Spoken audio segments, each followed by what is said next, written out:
What's up, everybody? I am Ryan, Slice by Gaming, and this is Nick, FLCL AFI, and we are Joystick Jabber, a podcast where we talk about gaming news, games, pretty much anything gaming, or pop culture related too. We also get into that. Usually we start out by just talking about what we've been up to. It's been a little bit since we've done the podcast, so holidays, other stuff.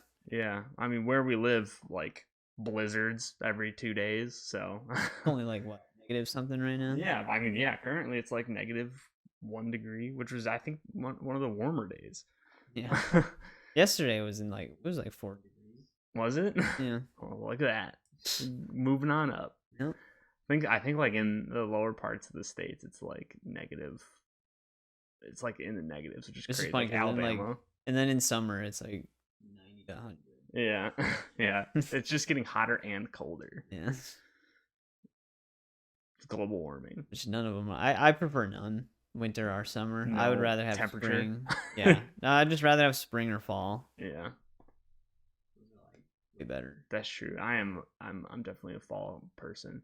Especially this is like barefoot weather for you. Yeah, that's true. Yeah. But then summer is typically coat weather. So no, I like fall because I'm a little thicker and I get to wear sweaters and hide the thickness. I just always wear a sweatshirt. This is my summer jacket. Yeah. We're rocking the special today. Yeah. It's nice special class. Yep. Got it in the Special Olympics. So I'm probably gonna cut that out. It's a Fallout shirt. Yep. Ryan's just jealous of it. I am. That's why I'm. Because he's a Fallout fan. I am. Probably a bigger Fallout fan than me. I know. But we're both pretty big Fallout fans. I played a lot of 76. Sadly. Yeah. But I shouldn't be talking because I'm going to be playing Suicide Squad next month. Yeah. Sadly. Sadly. Story though. I'm mostly in it for the story. And more not. Oh Jesus. That's gonna hear that. Not so much the story, but the lore, right? Well, the expanded. Yeah. I'm curious how. Like I want to know how they set up an Arkham vs. Justice League. Because they're obviously. I'm assuming they're gonna delve into the heroes' backstories rather than just be like, no, they're just here now. Yeah. Superman's just been here. I mean, they do hint at certain characters in the Arkham games, but they don't really discuss them in any major way because it was just focused on Batman. We can talk about that now, right? A little bit. Well, we didn't even say what we've been doing. We just kind of the weather. So we can get into that in a little bit. And then additionally, there's been, like, before we get into what we've been up to, because it's been like at least 3 weeks since we did the last one. But additionally, some big stuff came out for Texas Chainsaw, and normally we would do that on the podcast together, but we're actually going to be splitting that up into its own separate thing just because we feel like most people don't want to listen. Well, at least some people probably won't want to listen to an hour and a half talk about Texas Chainsaw. Yeah, it's usually a pretty big segment. Yeah, just dedicated to that. Yeah, that's like the Guns whole thing now, is that they just are like, instead of like weekly updates, we're just gonna every month we're just gonna because of the holidays one. This one feels like it's been a while. Yeah, but yeah, we're also going to be splitting that up into a separate one. So but yeah, what have you been up to? Well, after the Hellboy games, which I finished all of those, Web of War was actually surprisingly good. It's not like anything crazy. It's a pretty simple, straightforward game, but it actually had a pretty creative story. So I actually really enjoyed it. It's also, I think it's like $40 new, but I got it when it was on sale. It was like 30 or 25 when I bought it. That's always nice. Lower price tag than what it used to be now. Yeah, but it's not a full price game regardless, but it is good. So if anybody's like a Hellboy fan, I definitely recommend checking that out. It's a roguelike, you said too, right? Well, it's a roguelite. Light. Yeah, which means it is. Roguelikes are like you die, you lose everything. Roguelites are you die, but you keep things that keep you progressing. So like your upgrade points and the perks you get to keep, but every time you run the word, there's like some temporary things that you lose when you die, or you have to restart from the beginning of a section. So similar to like like a Souls games progression where it's like if you don't kind of save, you lose all your souls or whatever. Web of Word, you have like a currency and then you have your upgrade points. You lose all your currency for that run when you die, but the upgrade points you get to keep no matter what. And then you have blessings that give you like passive buffs. Those you lose too. And they bless you. Yeah. But like when you sneeze. But yeah, and then I played Undead Nightmare after the Hellboy games, which that's always fun to go back to. Yeah. I played the PS5 version this time though. Last time I played it, it was on Xbox, which was the backwards compatible one. Still 4K, but and like the PS5 version is 4K 60 FPS. Yeah, I was gonna say they like did everything for it. And they fixed the gold weapons DLC on it finally. It's good. So that actually works in that DLC. But yeah, that DLC is always great. Yeah, to me that's like, I personally think that's one of the best DLCs of a game ever. It's still probably my favorite one, with Blood and Wine being like a close second. And then after that, I started the new Prince of Persia that came out, which I was skeptical of. I saw you were playing that. Yeah, I wasn't originally planning on getting it until they came out with the demo. And then I played the demo, and it's pretty fun. Yeah. But I mean, it's a side scroller, right? Yeah, I mean they did like kind of like similar marketing to Assassin's Creed Mirage, where they're like, oh, we're going back to like the roots of this game. It plays nothing like the original Prince of Persia. The original Prince of Persia was a side scroller, but that's like the only thing they have in common. Oh, okay. And platforming, I guess, but it's a completely different type of game. Yeah, well, it wasn't even called Prince of Persia. No, it was. Oh, it was called Prince of Persia. I thought it was like something else. No, there was two. Well, it was a trilogy even back then. They had Prince of Persia, and then they had Prince of Persia 2, and then they had Prince of Persia 3D. And it was like the first 3D Prince of Persia. But that was before Ubisoft owned it. Okay. Then Ubisoft got it, and that's when the Sands of Time trilogy started. Which was awesome. Yeah, well, that's the Prince of Persia that I want, is like another Sands of Time like Prince of Persia, rather than this new style. I don't care if they go forward with this new style, but I want them to kind of coexist with like the Sands of Time trilogy type games too. So like I don't want Prince of Persia to be this 2D side scroller type franchise. Yeah. But it's actually still like a good game. I feel like nowadays that's the kind of like stuff, that's kind of how it's progressing. Like gaming is progressing into the future. It's like we're either going to have these like huge swings from studios where they're trying to make a game where it has like all the microtransactions and things that they can make a ton of money off of, or they're going to make something to where they don't have to put as much development time into it, and it's like a simple, easy concept game to where there's not many elements. They don't have to spend a bunch of money to like actually pay like a lot of developers to make the game. Yeah, it's like kind of like how movies almost ended up going. Like we don't see a lot of mid-budget movies anymore. Well, it's funny because like big budget or like small.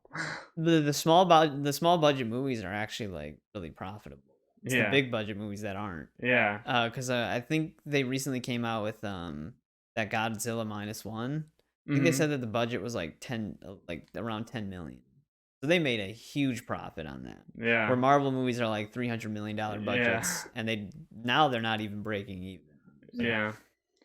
But with Prince of Persia though, there's no like shop in it or anything like that. Yeah. So there's no like premium currency like Assassin's Creed. Yeah, and that's the thing that's kind of my point, is with like a side scroller like that. That's why it's sad, but I can't see them doing what we would think would be a good version of like Prince of Persia anymore. You know what I mean? Because I'm still waiting on the Sands of Time remake. Yeah, if they made a really actual 3D version of the game again, I'm sure it would probably have, things we don't like. It'd probably be some random open world it doesn't need. Yeah.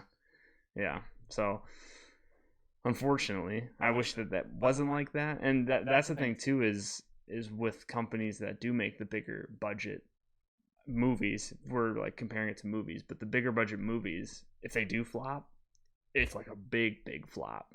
So like they lose a lot of money on that, but which I'm sure is probably the same with video games. So maybe we'll see a comeback to it, but I feel like that's the direction it's seeming to go. The games have it a little bit easier than movies, because usually games break even because of just how much bigger the gaming space is now. Because like gaming as like an industry is like way bigger than the movie industry now. But yeah, I mean, I guess it just depends. Yeah. Live service games are pretty much, the more they're mentioned, the more of a death sentence it is for that game. Yeah. Because I mean, Mortal Kombat 1 is technically like the first full-fledged live service Mortal Kombat compared to the other ones. That game's not doing so well community-wise either.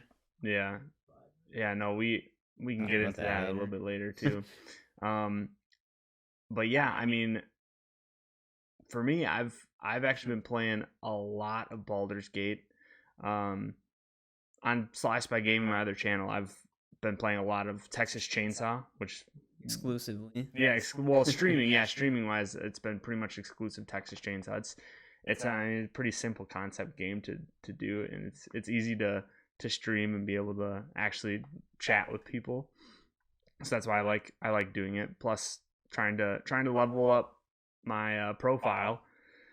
At least like right now, I'm trying to get to 75. But well, with all your streams, I'm gonna be hitting 99. Yeah, yeah. But hopefully I might be changing that up a bit soon here. We'll see. Trying to maybe go into some more indie games or like smaller scale games instead of big RPGs. Dude, your 24-hour Starfield stream. Exactly, yeah. Which were like 17 hours was mining. Yeah. And like at least 1 hour was trying to fix it. Yeah, and then the 2 hours were customizing your ship. Yeah, exactly. Yeah. Oh yeah, that's right. I did. I made a pretty cool ship though. But yeah, that's about it. Off stream, I guess content wise, I've been playing a lot of Baldur's Gate. I actually found out a kind of cool stat that Larian Studios leaked, whereas like most people that have played Baldur's Gate aren't even out of Act 1 yet. I actually just got past Act 1, which is like 20 to 30 hours in. Yeah, I heard it was really long. But I mean, that doesn't surprise me, because when you look at achievement stats or trophy stats, usually like finishing the game is considered a rare trophy or a rare achievement. Oh, for Baldur's Gate? Well, no, for just games in general. Oh, yeah. Like, you'd be surprised how, like, most people don't finish games. Well, the funny thing is, though, is the fact that it literally won Game of the Year. Yeah. And the fact that most people who've played it haven't been out of Act 1. But I mean, I've made, I think, 4 or 5 characters at this point.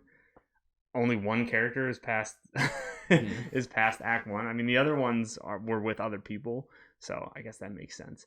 But yeah, it's my Dark Urge character, which for those of you who don't know is like his backstory is kind of obscured. You don't really know what happened to him, and he doesn't really, or he or she, I guess, doesn't really have memories of whatever happened to them.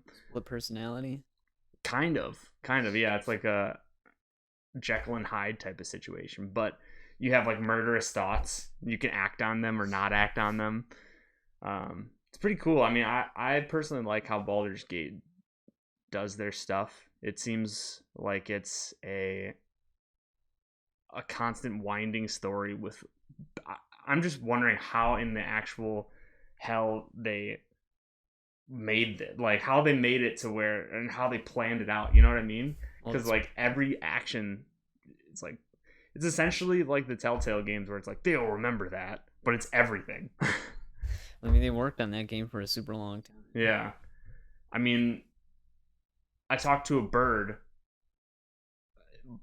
that I helped him get eagles out of his nest. I could have completely bypassed that if I didn't have a certain ability on me at a certain time. To talk to animals? Yeah. So like it's great. I don't know how whoever like planned this thing out. I'm just wondering the board that they had, where it's like these are all the choices. I wonder if that was even a thing. They're more creative than Marvel. It's fun. Yeah. Yeah, I don't even know. They don't have a board anymore. at this point they're just like taking a handful of darts and throwing it. And just on the board, it's just like, okay, race, gender, and then whatever political agenda. Yeah. They have someone else throwing one at that, like whatever political agenda they want to get across. And then they have the character, and then they have a power wheel. Yeah. They're also changing their powers. Yeah.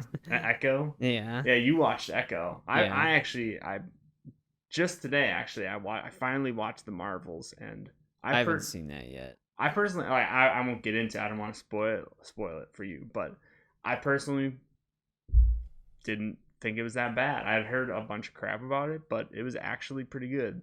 The third act, like the ending, kind of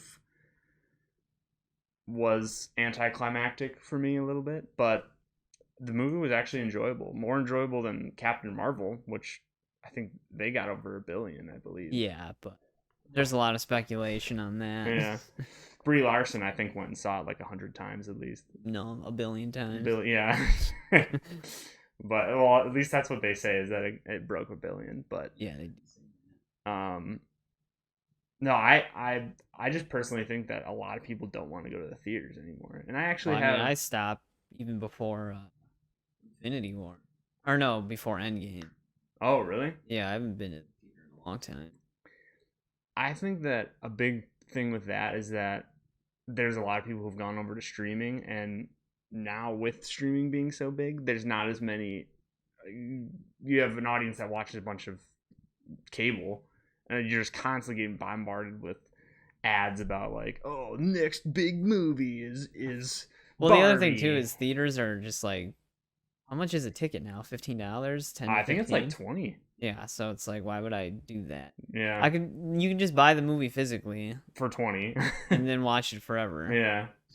Yeah. I know you don't get the big screen with like the fancy audio, but to be honest, I usually enjoy my movies more just watching them at home. Mm-hmm. So I can pause it whenever I want. I can do whatever. Yeah, but I think that's how a lot of people are going now, unless there's like some sort of a big like social movement, like Barbenheimer or something like that. Like, I think the age of actually going to the theaters is slowly, sadly, dying out. That's what it was a big part of me and my family's. We do that all the time. We'd always used to work at the theater. I used to work at a movie theater, yeah. So I used to love it, but yeah, I haven't been to an actual movie theater in a while, just because half the time I don't even know what movies are out. And like I said, I think that a big part of that is the fact that we don't get bombarded with ads on streaming services, which, from what I've heard, might be actually changing soon. No, they're gonna so like ad tiers, and then you have to pay a little bit more to get rid of the ads. Yeah. So who knows? Maybe we will start going back to the movies.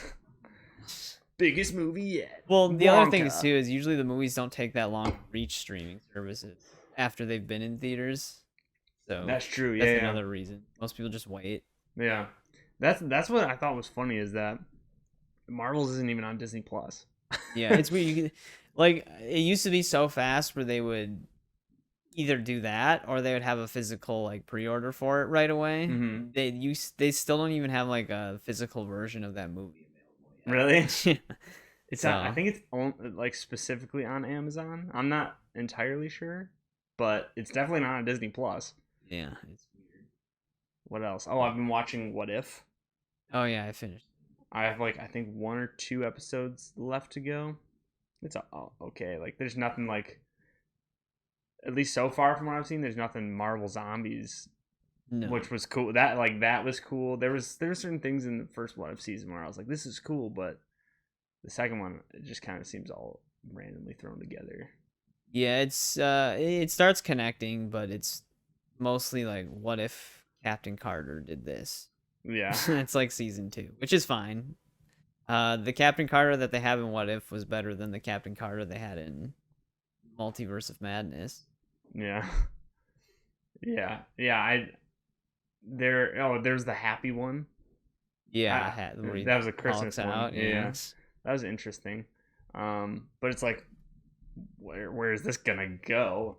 Well, that's what if is usually. That's true. It's supposed to just be like random stories that don't really have a major plot or connection.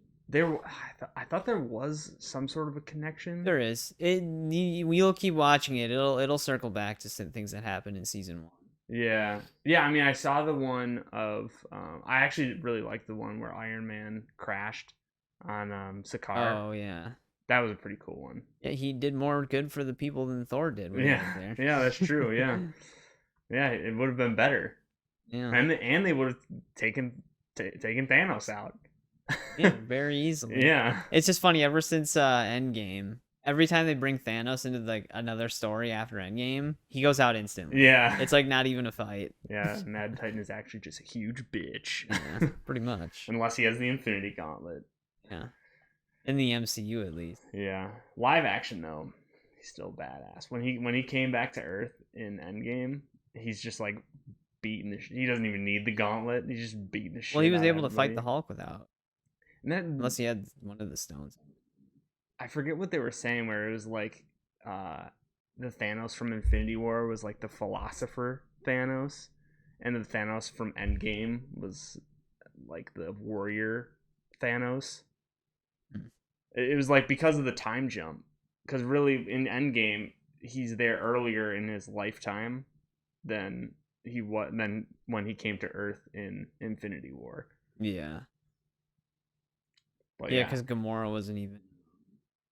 Gamora was still like fighting for him in that past timeline. Yeah. So that was interesting. I was sitting there watching it today. Like I was watching the Marvels today, and I remember. Did they completely destroy the stones? I thought that no, they went.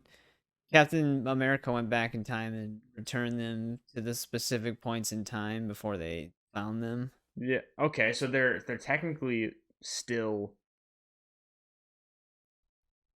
like they're still now in the time because it got very confusing. Yeah. Like they're around again. Yeah. Right. I guess they kind of only exist in the past, I suppose, because it would. If you play out the timeline, Captain America will always return them to their original timeline.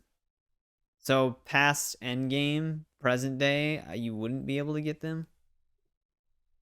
So they're not around anymore. You'd have to time travel to get them, basically. That's what I thought. Yeah. Okay. Because which is easy to do. Tony Stark made time travel in about 10 minutes. Yeah. Because I was wondering, there's a character in there that is very similar to Ronan the Accuser. Yeah, no, I heard about it. People said that she's one of the MCU's worst villains. I don't know. I mean, to me she was just Ronan the Accuser. Like I personally had no connection. Like I didn't really care about Ronan that much. They're on the same level for me, but I don't know. But I was wondering how it was like she had powers that were similar to Ronan's when he had the Power Stone. So I was like, how's that working? Just but does. I don't know. Maybe someone can explain it to me in the comments or something. Yeah. It doesn't have to make sense. No, that was the writing behind Echo.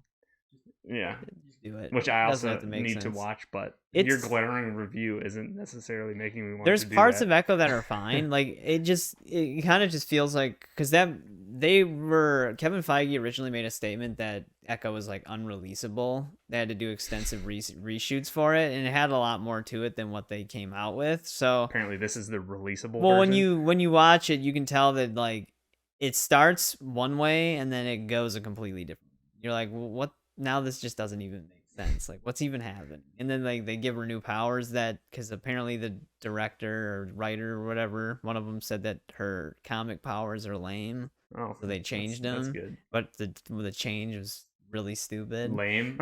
Yeah. So it falls apart really fast. There's some pretty good fight scenes in it though that are actually like pretty brutal. But they kind of start steering away from like the more pretty brutal at like more than halfway through it. So that's it. Like it just two different themes. This is what I don't like about like modern day Marvel is the fact that this is your director of your movie saying that I know like the core of this character is that's lame. what I mentioned when we were in Discord that one day. I was like, why would you even take a project for a character if you think they're lame?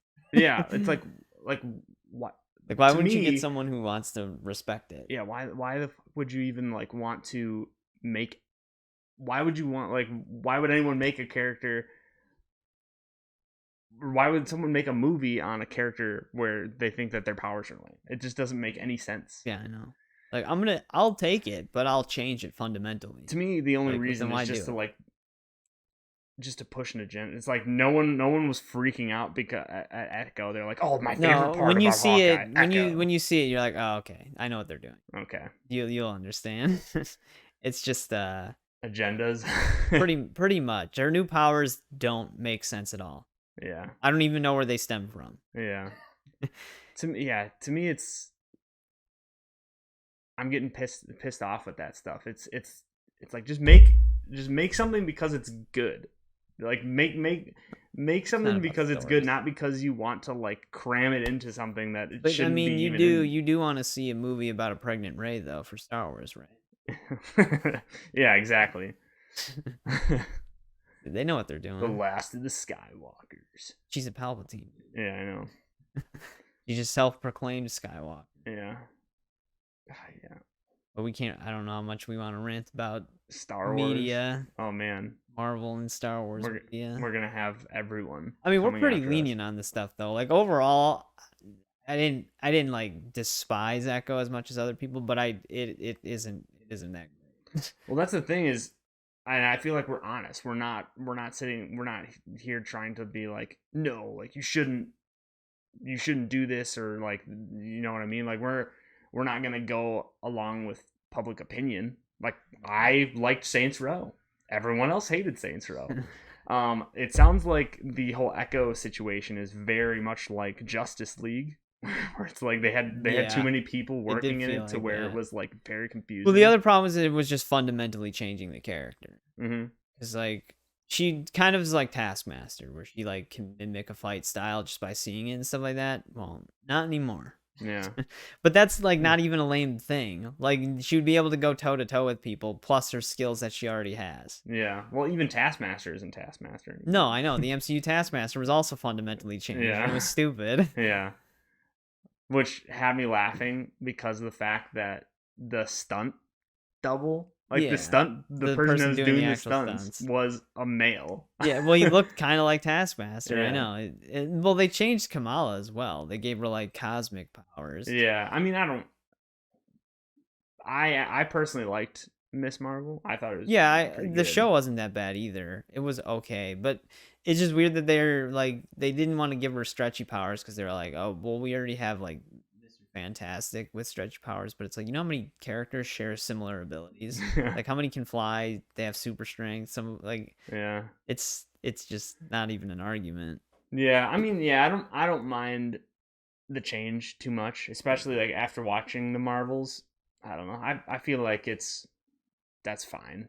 You know what I mean? Like that change to me is fine. Why do it? I don't know. Just to make because of the Marvels. Make it fit. They had to connect the three characters with cosmic powers somehow. Yeah, exactly. Like I said, they're doing stuff randomly just to make it fit. But I'm assuming that eventually they are going to have Fantastic Four. I think it's being worked on currently. Yeah. But then it would be weird to have, because that's such an odd power. No, Mr. Fantastic will just have cosmic powers now. That'd actually be hilarious if they did that. No, there's also the whole stuff with what's his name? The main bad guy now. Who was supposed to be Kang, yeah. Well, I don't know why. I was thinking Khan, but then I'm like, nope, that's if you followed Jonathan Major's trial, the way he was found guilty, there was like a whole thing that if he appealed, he would probably be found not guilty because of they had some other information that they didn't share at the time because they thought it was just like a no brainer win for him because like all the evidence that they did provide would pretty much prove his innocence. They even had footage of her like he put her back in the car kind of forcefully, but like not like aggressively to where he's like hitting her or anything like that, just kind of to get her off of him. And then he literally ran away from her. And he was found guilty for just doing that, the act of like shoving her in the car basically. And it was like on one count of something, but he was found not guilty on a bunch of other charges. but just because of that simple verdict, like that's like what Disney and a bunch of other things were waiting on to just drop him. Damn. So now he's going through like this process to appeal, and with some other information that was brought to light, and it looks like it'd be, if he appeals, it would be better for him. So there's like his future with Marvel is still undetermined. Yeah. It's weird because they had like an interview thing with Jonathan Majors about it after the case. And it was like the company, I forgot the company who did the interview, like the station that did it, but the station that did it is under Disney. No. So it's like yeah, I mean, yeah, if he did actually do something shitty, then yeah, fuck him. Like he should be. Well, during going the away, interview they go but, into like the relationship between the two of them, and he said that the relationship like was a toxic relationship, but like he never got like physical with her. So I guess it's just like if you want to take his word. It's like a he said, she said. But like everything. they were really trying to focus on the case, like what he was found, like that specific instance, right? That specific instance, and in that specific instance, he wasn't really charged with any major wrongdoing. There was just like one thing that they brought up where it was like, I forgot the full detail of it. It was like, it was very minor. Like he's not looking at any like jail time or any actual like major penalties. It was like a minor infraction type of thing. Huh. So if he appeals it, it'll probably go better for him, which I think he said he was planning on appealing it. But like I said, but I mean, essentially, like Disney has dropped him though at this point, haven't they? Yeah, but I mean, if he appeals, because like for like a lot of rumors with Disney, they're already planning on shifting away from Kang for now and maybe circling back to him later. So maybe they're just giving him time behind the scenes or something like that. I don't know. Think they'll shift into Doctor Doom? That was one of the rumors, yeah, because that's what I was hearing. One of the plots that they're doing with Kang, in the comics, apparently Doom was really behind everything. So there's a rumor that they might be doing that. But yeah, with the whole Kang thing, I guess that's anyone's, like whatever you think of the situation, I guess. Well, also to me, even if something did happen with him, like we've already established that the characters in the multiverse don't have to look all the same. No, like, well, look at Loki. Yeah, at the end of the day, they could just recast him. Yeah, like, exactly. That's what I'm saying. Like, look at Loki and like Sylvie. They're both Lokis. Yeah. Right. They don't have to always like. Not everybody has to look the same. Well, look at Peter Parker. See, exactly, exactly. We've established that at this point, so I don't understand why there's such an infatuation with like we need majors. Yeah, well, Disney's really weird with recasting. There's also like 17 different versions of multiverses in Disney too. Well, if a lot of the other rumors are true with Deadpool 3 and then Secret Wars, Secret Wars sounds like it's kind of going to be like a soft reboot of the whole MCU. So I guess we'll have to see what happens. Well, we need it. Yeah. At this point. So like, and everything. The rumor was like they would keep like characters that are received well around, and then the ones that just kind of get rid of. So pretty much the entirety of the last two phases, they're just gonna get rid of all the characters. Pretty much. They're probably just gonna try to like get out of the whole multiverse saga type thing, and then just focus on one thing again. The funny thing is that we always have. We have some sort of a gauge on what we're going to talk about when we start the podcast. Then we start ranting, and then it goes into like, we start talking about one thing, and then we're like, we have so many thoughts on this. Yeah. That this isn't even like gaming. I know this isn't gaming stuff. I feel like these fall along the same categories, though. You know. Well, yeah. I mean, it's still we could tie it in. We could be like, well, Marvel games that are coming out. Yeah. Well, I mean, there are Marvel games coming out. Yeah. We talked about them. Yeah, Wolverine and stuff. Yeah, we have talked about that, which I believe was on the last podcast. Y'all should go and check that out. That's the other thing we can talk about that I almost forgot about, because they lifted the NDA on the Suicide Squad closed test. Oh yeah, okay, superheroes. Here we go. We can't show anything, but we can talk about our experience with it. Yep, we brought that up earlier. Well, we brought it up on one of your streams. Well, I mean, earlier we were talking about it slightly. Yeah, I was like, we can talk about that. But yeah, yeah. I mean, we both played it. We played the alpha like online stress test version of it. I wasn't a fan. It's like a very to me it's very mid game. Yeah, nothing really stands out. Like the lot of the advertisements for the game, they're like, we wanted to create a game that no one's ever played before, but it within like a half hour, it feels like a game you've played a dozen times. Yeah, and yeah, just the enemies. So I have very specific thoughts on this, on why the hell did we not just make a Justice League game? And it's like the whole concept of actually Suicide Squad kills the Justice League is a very cool, like it's a cool concept, but in reality, that's not what the game is. It's Suicide Squad kills Brainiac minions, and you will fight some Justice League members in the process. Well, some of the leaks, because I didn't delve into like story leaks, but it sounds like you do actually kill Justice League members. Really? Yeah, whether or not that sticks, Yeah. like something doesn't just happen, like maybe like Flash rewinds time or some shit, is anyone's guess, but it does sound like some of them do go out. Well, that's the thing. There's also another, I don't know if this is confirmed, but I also saw something where it's like they're also considering doing another entry into the Arkham games.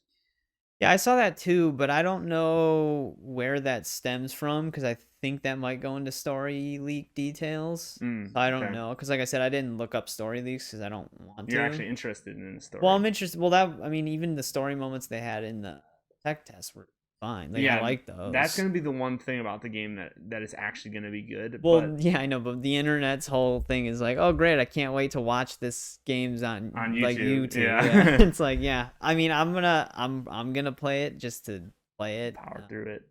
I have like a Batman Arkhamverse bias, so there you go, man. You can. I'm the idiot that's gonna play it. Full story playthrough on I was YouTube. Gonna do one, because I would probably end up streaming it too, because I'm sure there's a lot of free roam shit, but I'm sure there's way too much free roam shit. Yeah. But yeah, I mean, the other thing for me is like, it's weird that we're jumping into the Arkhamverse Justice League in this way. Like, we have no lore of the Arkhamverse Justice League, and now we're just killing them as the Suicide Squad. Yeah, well, yeah, that's also the thing, is what I was talking about earlier. It just seems like about cramming stuff into something that it shouldn't even be in this. Like, that's what that seems like. It's like, what do we have? What kind of IP do we have that is in the DC universe that we could tie this into? Oh, I know, Arkham. Let's just do that. I mean, there was the whole rumor that they were working on a Superman game before it, and then they were pushed onto this project instead, but they said that Rocksteady said that wasn't true, but I guess that's whether or not. But yeah, circling back to the game, the gameplay loop gets old like super fast. The Brainiac enemies are very similar to just AIM enemies in Marvel's Avengers. They do switch it up the more you play it. Like, I played it longer than you, because you stopped playing like right after the Arkham Museum section. I played a little bit longer than that, where you start doing some of like the side, like Batman's kind of like the military general for Brainiac, so he's the one that's like on the intercom making orders and setting up all these bases. So that's what you start doing after that point. They do introduce some new enemies and like other moves and like things like abilities you do during the fight. It gets a little bit more interesting at that point, but it's still the same loop for the most part, where it's like, okay, so everybody just shoots. Yeah. And that's the main thing. And we were talking, I don't remember if this was specifically on stream that we were talking about this or not, like during one of my streams, but you were saying that I forget who said it. They were like, "Oh, I can't wait until they add like some different characters." Oh yeah. I'm like, "What's the point? All the characters are exactly the same." Well, so that's probably why they announced that they will be adding additional characters. It's probably easy for them to do that, because they don't really have to worry about like a whole move set. All they have to do is pick the guns that they can equip, and whatever and then stupid version of traversal they're gonna have. Yeah, and then they only have to do slight changes to the move set, because they need the shield attack, and then their like takedown power attack, or their aerial attack or whatever. So it's like making a cameo for Mortal Kombat almost. Yeah, where they just need to focus on certain moves, but then the then just worry about the gun types they get. Because that's really... Well, the guns are interchangeable, aren't they? I Like, they're interchangeable between all the characters. It depends. Like, each character has, like, a... I think they have, like, an interchangeable gun, but then they have, like, a primary weapon. Like, I don't think you can use a minigun with Deadshot. I think you can only use, like, a rifle and then something else. I thought you could use a shotgun and stuff. When I was going through it, I mean, Boomerang has a shotgun. I'm not. Yeah, but I mean, like, you could pick any of the weapons. I thought, like, Boomerang could also have a sniper. He could have, like, oh, I don't remember that. I thought they had specific weapons, because I know Harley had, like, a pistol, but I couldn't equip a pistol on Deadshot. I think if I'm remembering correctly, I don't think that there are, like, weapon specific locks on the characters. I thought there were, because I don't think you can choose the minigun on Harley Quinn. I did not see that. Yeah, I think I can check, but yeah, I mean, either way, the combat just felt the same with every single character. You know what I mean? Well, yeah, it's the same basic concept. You're just shooting them. Like, Captain Boomerang doesn't, like, have specific... You can throw a boomerang for your shield attack. Yeah. But the shield attack is the same thing with everybody. There's just a different animation for each character, but it's the same basic gameplay loop. Yeah, that's the... So they don't feel that unique. That was my problem with it, is I was like, oh, well, Captain Boomerang, like, his thing is he traverses, like, one of his main traversal is with the boomerang. And I was like, oh, that's cool. And I was like, that's interesting. And then he gets, very early on in the game, he gets I think it's like the flash boots or something. It's like a Speed Force gauntlet. It's a gauntlet? Yeah, Okay. he uses the thing to channel it. Yeah. And so he's able to, like, sprint fast, but only after he uses his boomerang. So I'm, like, sitting there, I'm like, why can't he just sprint fast? I'm like, how cool would that be? But nope. Yeah, that's, like, the only thing that sets the characters aside from each other in a major way is just, like, their traversal. Yeah. But, which, like I said, it's like no matter what traversal they have, it's gonna suck. Because I mean, the traversal is fine for the most part when you compare it to other games, I guess. But the Gotham Knights traversal, the one good thing about Gotham Knights traversal is everybody could at least use the motorcycle, or the bat cycle, I guess. But only Nightwing and Batgirl really had decent traversal in that game. Red Hood's little mist hops and then Robin's teleport thing wasn't that great. And then Avengers traversal was also bad. That type of game. You're better off just, like, jumping, spamming jumps. Because jumping, you could jump further and faster than you could sprint, unless you were Captain America and you held down his, like, stupid ability, but then you couldn't do sharp turns. Yeah. So traversal in Suicide Squad's actually pretty decent for the type of game, I guess. Yeah, honestly, now Avengers isn't looking too bad. Like, well, Avengers, the one thing, at least in Avengers, is that the characters each felt, except for their DLC characters, but their main roster, like, base game characters felt more unique than the Suicide Squad does. Yeah. I'm trying to look into. There's probably not that many details. Yeah. But I went into my loadout with Harley Quinn. I couldn't choose certain weapon types. Yeah. I thought that you could use any, but yeah, you're probably right on that. Usually you are. So yeah, there was no way I could equip the heavy minigun with Harley Quinn. It wouldn't even look right with her traversal ability, because she, like, holds onto the rope when she's swinging. So if you had the two-handed minigun, looking. I think they do lock away, like, because that was one of the things I mentioned. I think the characters are mostly unique because they're basically gun types. Yeah. So it's like you pick the character depending on the weapons you want to use. Yeah. Not really for the characters.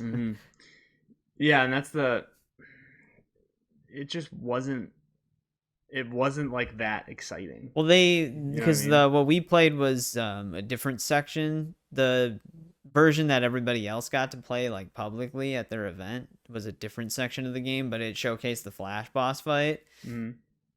It looked really stupid. Yeah.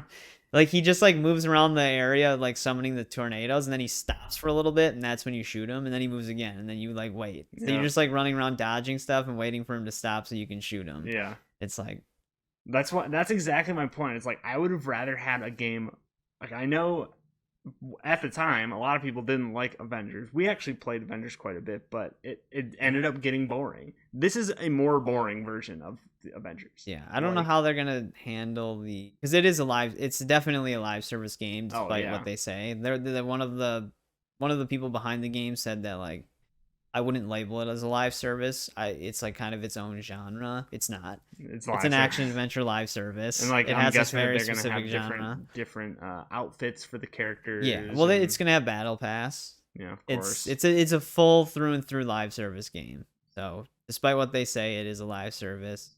I don't know how they're gonna treat it post launch, because I don't think it's gonna be projected to do well. I don't think it's gonna do well. So nothing like that'll making probably a boring game better with having to come back every day and finish your daily challenges. Yeah, that's where they're gonna try to keep people. It's probably not gonna work. And then they don't have a roadmap, thankfully. But if they did have a roadmap, I would expect it to severely change after launch. Yeah, they're gonna try to keep people not based off of the game being fun, but based on the fact that, hey, you spent this money, so get the most out of it. Speaking of not having the game be fun, we can segue into Square Enix.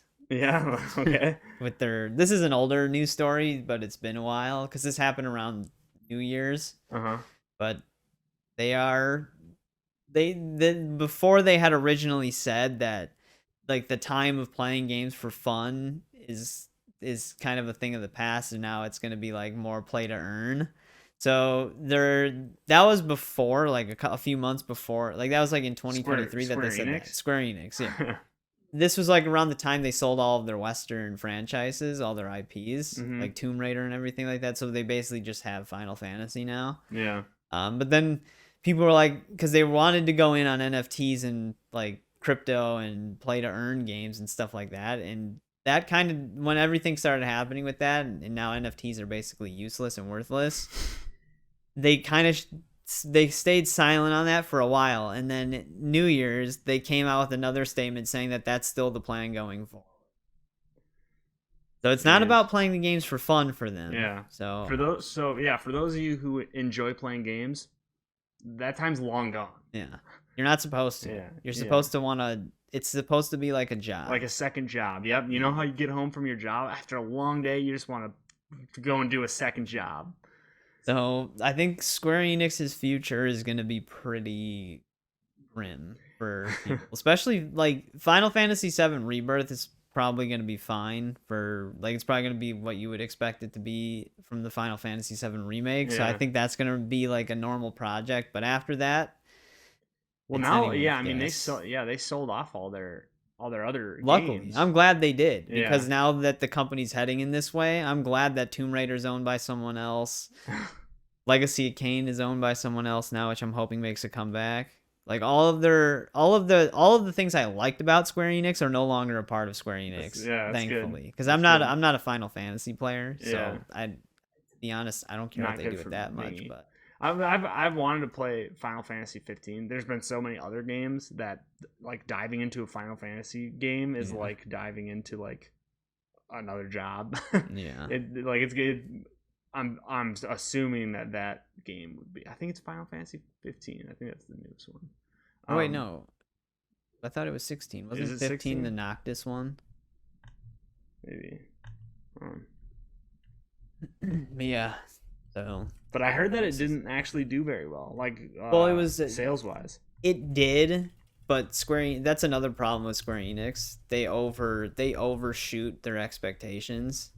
Like what would be considered doing well for like any other game company, to them is doing poorly, because they just way overshoot. But the other problem they have is they make all of their games PlayStation exclusive for a limited.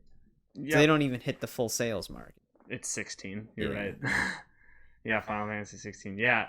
That's the thing, is if it would have come out on PC, easily. Well, and Xbox. Yeah. Well, no, I mean they're gonna sit there and complain about not hitting sales numbers when they're limiting their stuff to the one. Because it's not even, because Final Fantasy isn't like a Sony exclusive brand. Yeah. So doing limited time deals with Sony doesn't make sense for them. Yeah. So they're complaining for something that's their own fault. But that doesn't surprise me, considering they also think NFT crypto games are a good idea. So Square Enix is just, they're not what they used to be. at all. But like I said, luckily for me, all the franchises that I do like from them don't belong to them anymore, so it's whatever. But because Tomb Raider was Square Enix, wasn't it? Tomb Raider wasn't technically Deus Ex was as well. They don't have that anymore. I think Embracer bought most of the stuff. Sleeping Dog was too, but I don't wasn't even know about that. Hitman or my that they were, but they IO? they became their own like thing way before this. That was like when they rebooted, like 2016 Hitman. Yeah, they that's when they became IO Interactive. Yeah. Thankfully they left too. Like I said, I think a lot of those Western franchises and studios, because Crystal Dynamics was under them as well. That's actually a game where they probably actually, to me, Hitman is the perfect example of a live service done right. Yeah, they don't have any microtransactions. They just like sometimes have DLC packs. Which I guess they're technically the same. Yes, but technically it is. There's a way to do it right and a way to do it wrong. Yeah, and Hitman did it right. And I was actually trying to think about this. I'm like, what is a good live service game that I can like realistically talk about that isn't Fortnite or like Rocket League or something like that? And honestly, Hitman is a perfect example of a live service game done right, and they've had 3 different iterations of that game now, and they're great. Like every one of them. I think the only thing they did wrong was charge for the game because of live service. Oh yeah, but that's debatable. Why? Yeah, I mean, because like they can't do it free to play for everything, I guess. But that's the thing, is they give you so much stuff for free. Yeah. No, I know, because Freelancer, that was a huge mode to get. I'm just saying, like most people, that's like the one thing they see wrong with live service games, that you have to pay. Yeah. I personally don't have a problem with it sometimes, like Hitman. It still was like a full story based game that had a bunch of shit in it. The live service aspect was just what they did with it in the future. Yeah. But some live service games like that, they're like clearly free to play games that they charge for. Those ones I can see being problematic. But. So yeah, I mean, I personally don't have a problem with paying for a game that is like a live service game, but when you pay for it, you should get the rest of it for free. I think we talked about this on the last podcast too. It's like you should get the rest of the things for free because I just paid full price for your stupid. Game, it depends how they do it. Like Mortal Kombat 1 is an example of that game's the premium edition for that game's $110, and you're locked off of a huge chunk of stuff. Yeah. Because of the live service aspect. Like that's when you do it wrong. Like Hitman doesn't lock you away from anything in the base game. Mm-hmm. You can just earn everything. The only thing you have to pay for is like the stuff that they do later. Yeah. Which makes sense. But and they have like their season passes and stuff too. Which that's you get a ton of things extra that they add in later on for free. And like I think that they should be a prime example of how companies should go about doing live services. From like a player perspective, because dude, they made 3 of these games. There's no way that they're not making money off of the game. You know what I mean? No, yeah, I'm sure they did well. So there has to be some sort of an example that best practice that they can give other companies. Be like, hey, make it like this. Don't make it like however you're going to make a live service game, because it's going to be terrible. Well, most companies are trying to make a live service that they can long-term monetize. The Hitman games, they're not really built for long-term monetization, but more for just community health. Yeah. So they have like different goals in mind. Hitman, they actually just care about giving the community of Hitman stuff that they want, where other live services are like, how can we make people pay more money? Yeah. Well, the funny thing was too is that originally the Hitman was supposed to be episodic, wasn't it? Yeah. Well, I think 2016 was. It was. They did like it was staggered between the levels. Mm-hmm. They would release the levels every so often to continue the story. Yeah. Because I waited to get that game because so it was completely out. Yeah. And at the time they ran the Elusive Targets, which had all the classic outfits. When I got it, they already had run those, but they reran them. But yeah, that was one of the poor designs for 2016. But like I said, they had 3 iterations to perfect it. Yeah. Which at the time I was even like, why the fuck would they do this? There was a lot of companies doing episodic things at the time, and it was never a good idea, except for like maybe Telltale stuff, like that kind of game, and then everybody steered away from it. Yeah, but the cool thing that they did is in 2, like when they made Hitman, I think it was just Hitman 2, right? They literally implemented all of Hitman 1 into Hitman 2. Yeah. And then the Hitman 3 did the same thing. They implemented the first 2 games into Hitman 3. It was honestly, it was a really, really smart strategy the way they did it. Yeah. It's just a gigantic story now, and I would like to actually see more games kind of do that, but there's not a lot of games like that to where they have a similar system that they can do something like that in. Yeah, because I mean, the Hitman trilogy, all of them are so similar that they had chapters, like the blueprint really. For it, basically. But yeah, that's Square Enix. Yeah, but I mean, I don't understand that. I don't support them, so like I haven't in a long time, so it doesn't affect me too much. But for people who do, I guess that's your future. Well, I mean, as long as either the second chapter to Final Fantasy VII wraps the entire thing up, or they're able to, before they die, put out the third chapter to Final Fantasy VII and complete the saga. That's all I care about. I just want to have the Final Fantasy VII remakes finished. No, dude, Final Fantasy 17. Yeah, exactly. I know they've done. I'm surprised they didn't do an MMO. Well, they're still supporting the one MMO. Yeah. It was at 14 or whatever. I think they've had a couple in the past, but yeah. Speaking of bad companies, this is another thing that happened at the beginning of the year because Bobby Kotick, or Kotick, however it's pronounced, the EA CEO, he was on Bobby Kotick. I'm just kidding. I mean, that's fine. Nobody likes the guy, but he was when Microsoft acquired them, or not EA, right? EA CEO, right? Yeah, because he was Activision, right? No, what am I thinking of right now? I don't know. Is it you're talking about Ubisoft? No. Bobby Kotick, he's the EA CEO, right? Or no, he's the Activision Blizzard CEO. Kotick, Kotick. Yeah. Yes, CEO of Activision. Activision Blizzard. That's what it was. I didn't think it was EA. That's we're never gonna get Call of Duty stuff because I just called him Bobby Kotick. I don't care about that. But yeah, no, not EA. I don't know why I was thinking about EA, but he's the CEO of Activision Blizzard, which Microsoft acquired.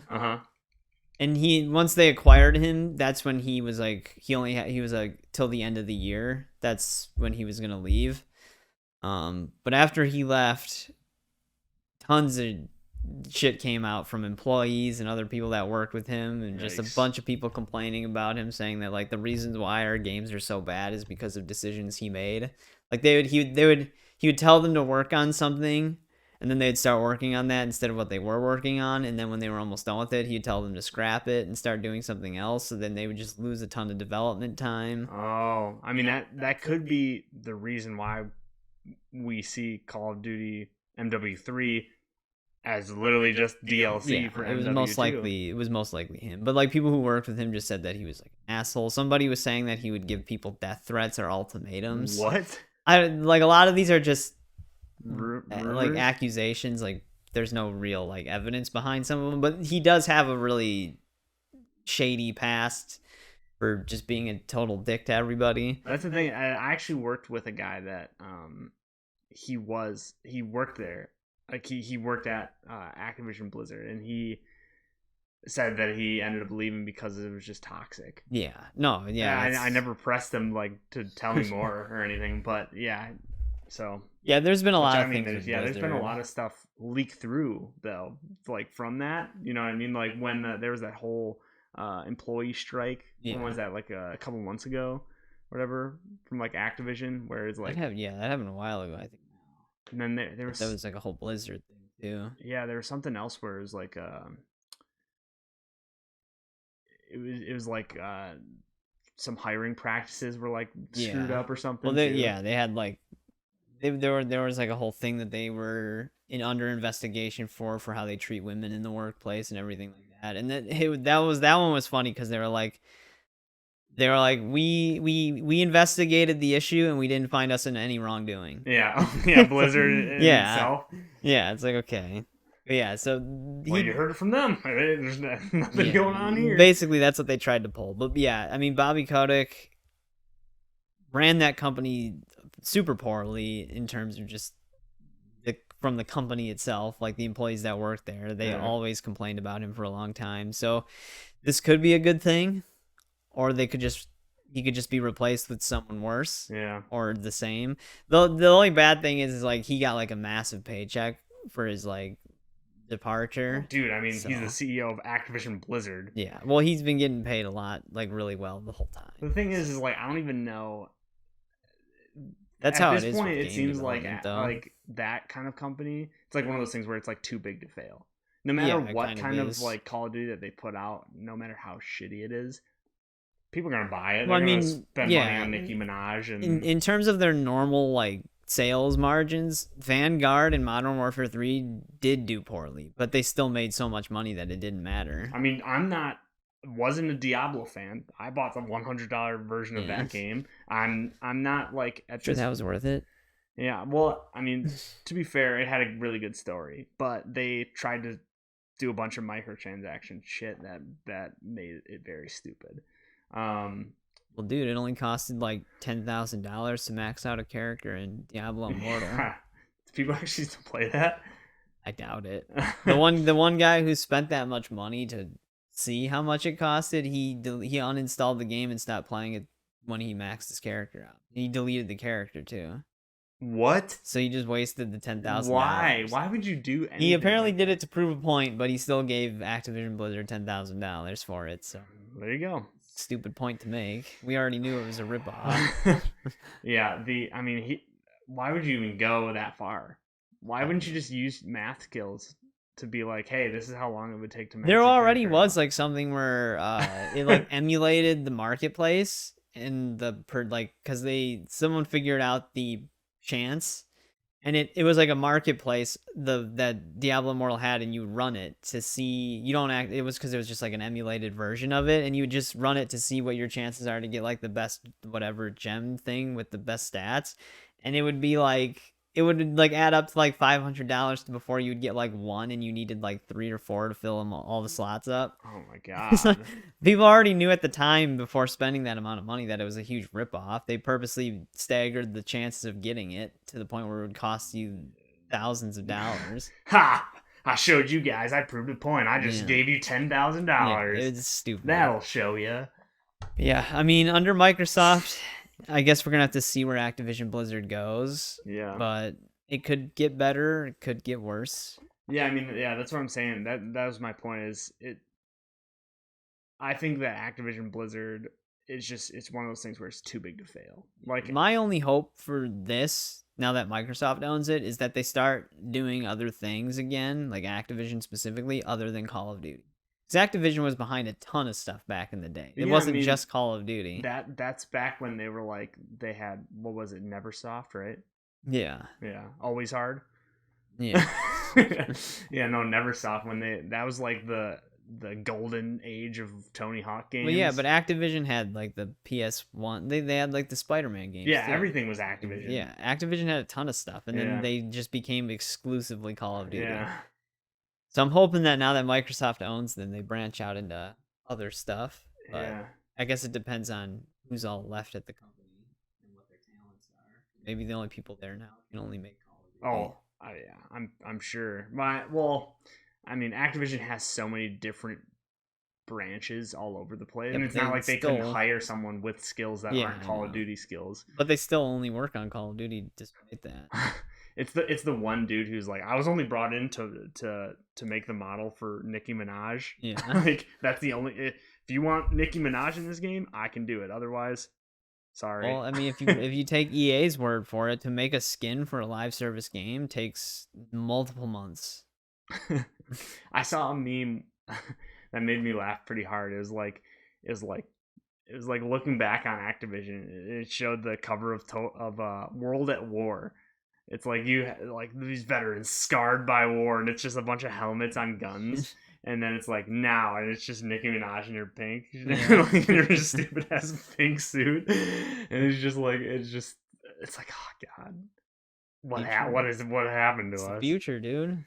But yeah, I remember World at War. That game was crazy, dude. That you would be playing, and when you'd shoot people would blow stuff up, like people's legs would just explode. I mean, now it's something that happens, but back then that was like a big deal. I was like, oh, this is nuts. It makes it feel like you're really in it. I don't know if I played World at War. It's on my, like, I have achievements on it on my 360 account, but I wasn't the one that played it. I was at one of my friend's house and they were playing it on my Xbox. Oh, So I don't know if I actually played it. yeah. No, that was a good one. Because for me, the only Call of Duty that I remember really playing was Finest Hours. Yeah. That haven't really been a Call of Duty. Back when there wasn't like multiplayer. Really. I think it actually did have online. Maybe there was a few PS2 games that did have online. I remember trying to play Killzone. Remember Tony Hawk? That was like, yeah, played Underground 2. Yeah. That had online. Yeah. That was when it was like broadband internet, so it wasn't very good. There, the other thing was there was also the we can probably get away from Activision Blizzard now, but in terms of another like pretty big studio, Ubisoft. Oh yeah. Like I don't know who the executive was that said it. Yeah, I forgot the guy's name. But it was what was it that he said? He said you have to get comfortable with not owning your game. Yeah, it's like he was essentially saying he's like, if subscription gaming is ever going to become a thing, players are going to have to get comfortable with not owning their games. Yeah, it's which like, the only thing with what he said though is like in subscription, yeah. Obviously, because why would you own a game that you're paying a subscription for? Yeah. It's like you don't own the shows you watch on Netflix for paying a Netflix subscription. So I understand what he's saying in that specific context, but clearly it's Ubisoft. Everybody knows that they're also going to be like, plus the games you buy. Yeah. So that's the funny part is like, to me, I mean, there's things that we've said on here where me and you are of the same mind, but find out that a large amount of the community is very different minded on that. One of those things being apparently people love carry weight. Well, it was still split even in the comments. Yeah. There's people that liked it, people that didn't care, and then people that didn't want it. Yeah. People who just absolutely loved it. Yeah. But like to bring that back around for subscriptions, it's like who even wants to do subscription gaming? Game Pass. Yeah, I mean there is Game Pass, but do a lot of people actually use that? Yeah, Game Pass is that's like Xbox's whole main thing now. It's just Game Pass? Yeah. Game Pass really took off for them. Ubisoft Plus, probably not. It's like but that's the thing is like, do we want more subscription gaming over owning our games? What really is happening with the Ubisoft exec is because they did Ubisoft Plus and he's like, why aren't we as popular as Game Pass? Yeah. Like gamers need to get more comfortable with not owning their games for us to be successful too. And it's like, no, it's just Ubisoft Plus is not nearly as good of a deal as Game Pass is. Yeah, exactly. It's like you get Ubisoft games. Yeah. Who cares? Yeah. But it's just funny that he said this around the time Lost Crown came out, the new Prince of Persia, because that game's doing really well. I even mentioned in my video, it's like, oh, 1 step forward, 2 steps back. It's like they finally have a successful game right at the beginning of the year, and then their exec comes out and says something stupid, and then like ruins their reputation again. It does, yeah. To me, like I am not a subscription gamer. No, I'm not. I had Game Pass for a little bit, but I don't have it. I stopped after like the 3rd month. I got rid of it. Yeah, I wasn't playing anything. You don't use it. Yeah, that's the thing is like, and I feel like it's subscriptions in general. There's a whole. There's literally apps that make money off of being like, hey, you don't use these subscriptions, let us help you get rid of them. And you see those ads all the time, but it's like, who is actually in here like, yes, subscription gaming, so I mean, it is cool, like the idea of it paying $15 a month, and maybe like for some people like that is the way to go monetary wise, but there's also a bunch of games that are going to come out that aren't going to be on there, and then you're going to end up spending a ton of money anyway. But yeah, because like for me, when I played Game Pass, when I had it, I played Crackdown 3 just to try it and ended up beating it. And then I also played State of Decay 2 with you for a bit because it was on Game Pass. That was all I really touched on Game Pass. Yeah. And I paid like 3 months for it. And I'm like, if I would have just bought Crackdown 3, I would have paid less. Yeah, exactly. But then again, that's just because it's not for me. Like if other people, because Game Pass is good for people who just want to try games out and usually don't commit to a specific game for a prolonged period of time, Hmm. because then they can just move on to the next game and then the next game. Yeah. And then for Game Pass though too is like anytime Xbox releases a game, it's day one on Game Pass as well. So like it offers more for people who play games like that. Hmm. For me, I usually stick with one game for a pretty long time and then just move on to the next. Hmm. But by that time, it's like I'm within 3 months. I would have played like 3 new releases. Hmm. But I don't know. It just to me, it's not as worth it just because of how I play games. Yeah. Well, yeah. I mean, that's the thing too. It's like, and if they're not Xbox exclusive games that are on there, it's I like, mean, oh, the thing is, I'm loving like, this, and then you get all of, I'm thinking all your saved progress, and then it's just off of Game Pass, and it's like, okay, now I'm probably have to, if I actually enjoy this game, I have to buy it now.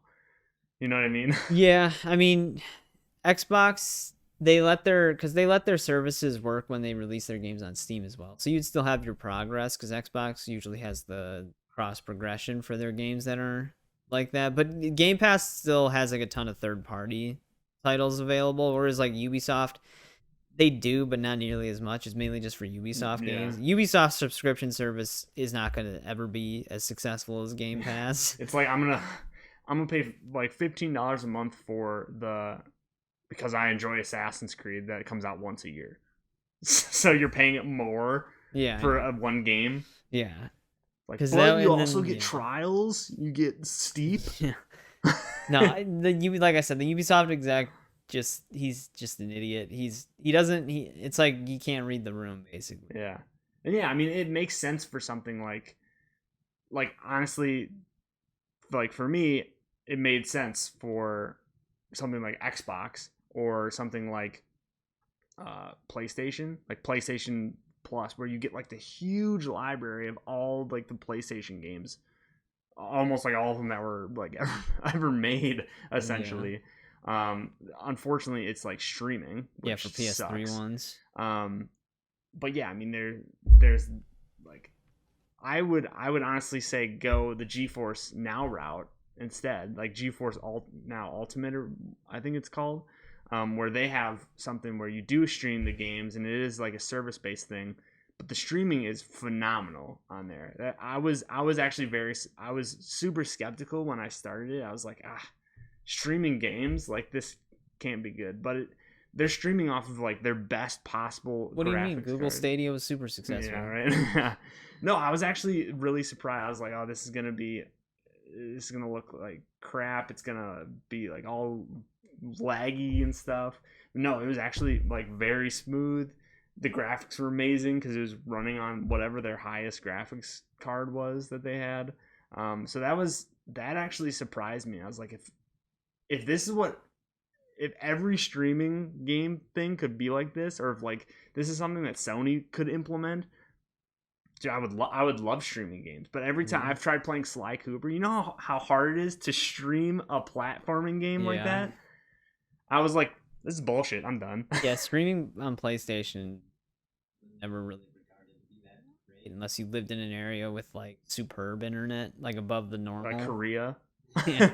It's like, okay, well, I guess I gotta live in Korea if I want to play Sly Or like Cooper. Washington. Yeah, no, to me personally, feel like we actually have pretty good internet. Well, in terms of where we live, and we have the best internet we can get. Yeah, And, yeah, that's the thing.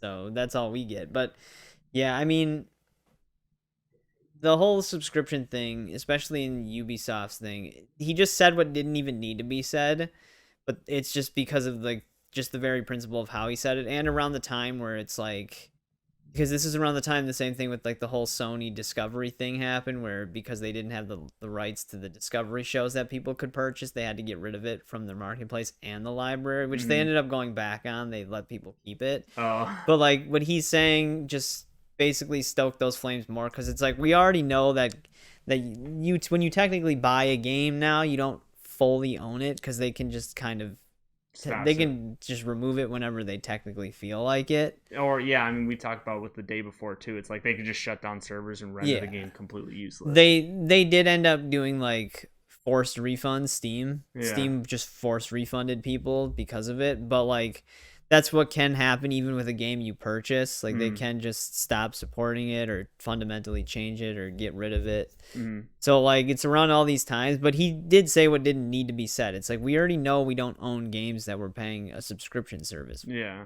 Yeah. Like that's Exactly. that's just like no brainer. We're not stupid. But like it's just the very fact that he worded it the way he did. That's like I just remember seeing all the comments and stuff when he said that, and they're like, Ubisoft has to get more comfortable with us not buying their games. Yeah. Exactly. Yeah.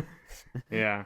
And that's there is actually I had said that I'm not a big fan of subscription service, but apparently I've had a ton of them, like gaming subscription services, and really, yeah, they're not, like you were saying, they're not worth it unless it's Xbox or like PlayStation. Yeah, are you the type of person that just plays games and you don't stick with them? Like you just jump to the next game immediately. Yeah, because then you always have something. Like, but for instance, like if there was one that I could see being successful, it would be like a Steam subscription service. That would depend on Steam though, because Steam would have to basically make deals with a bunch of people to put their games on it. Or like an Epic one.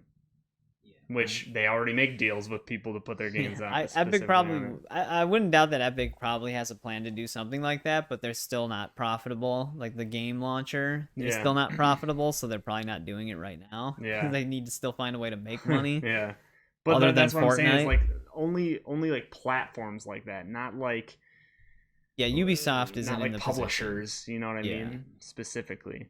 So the guy's just an idiot. He doesn't know what he's talking about. Yeah, that was making me laugh too hard. I was like, yeah, no one wants, like, I don't know. The funniest thing about it is it's like the guy's like, okay, how can I ruin our reputation? Yeah.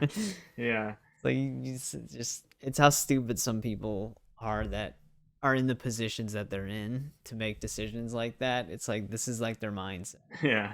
Like really. Like I had the EA one, like the EA subscription. I was like, I'm just gonna get this so that I can play Jedi and Madden for like $15. And then I was like, I still have this service, I'm canceling it. Which that's like, is that what they want? They like these pretty much, these $70 games, they're like, we don't want you to own it. It's like, okay, I don't own it. I didn't. Well, it's probably like a gym membership. Like, yeah, you have it, but they're hoping that you don't actually use it. That's the thing, and yeah.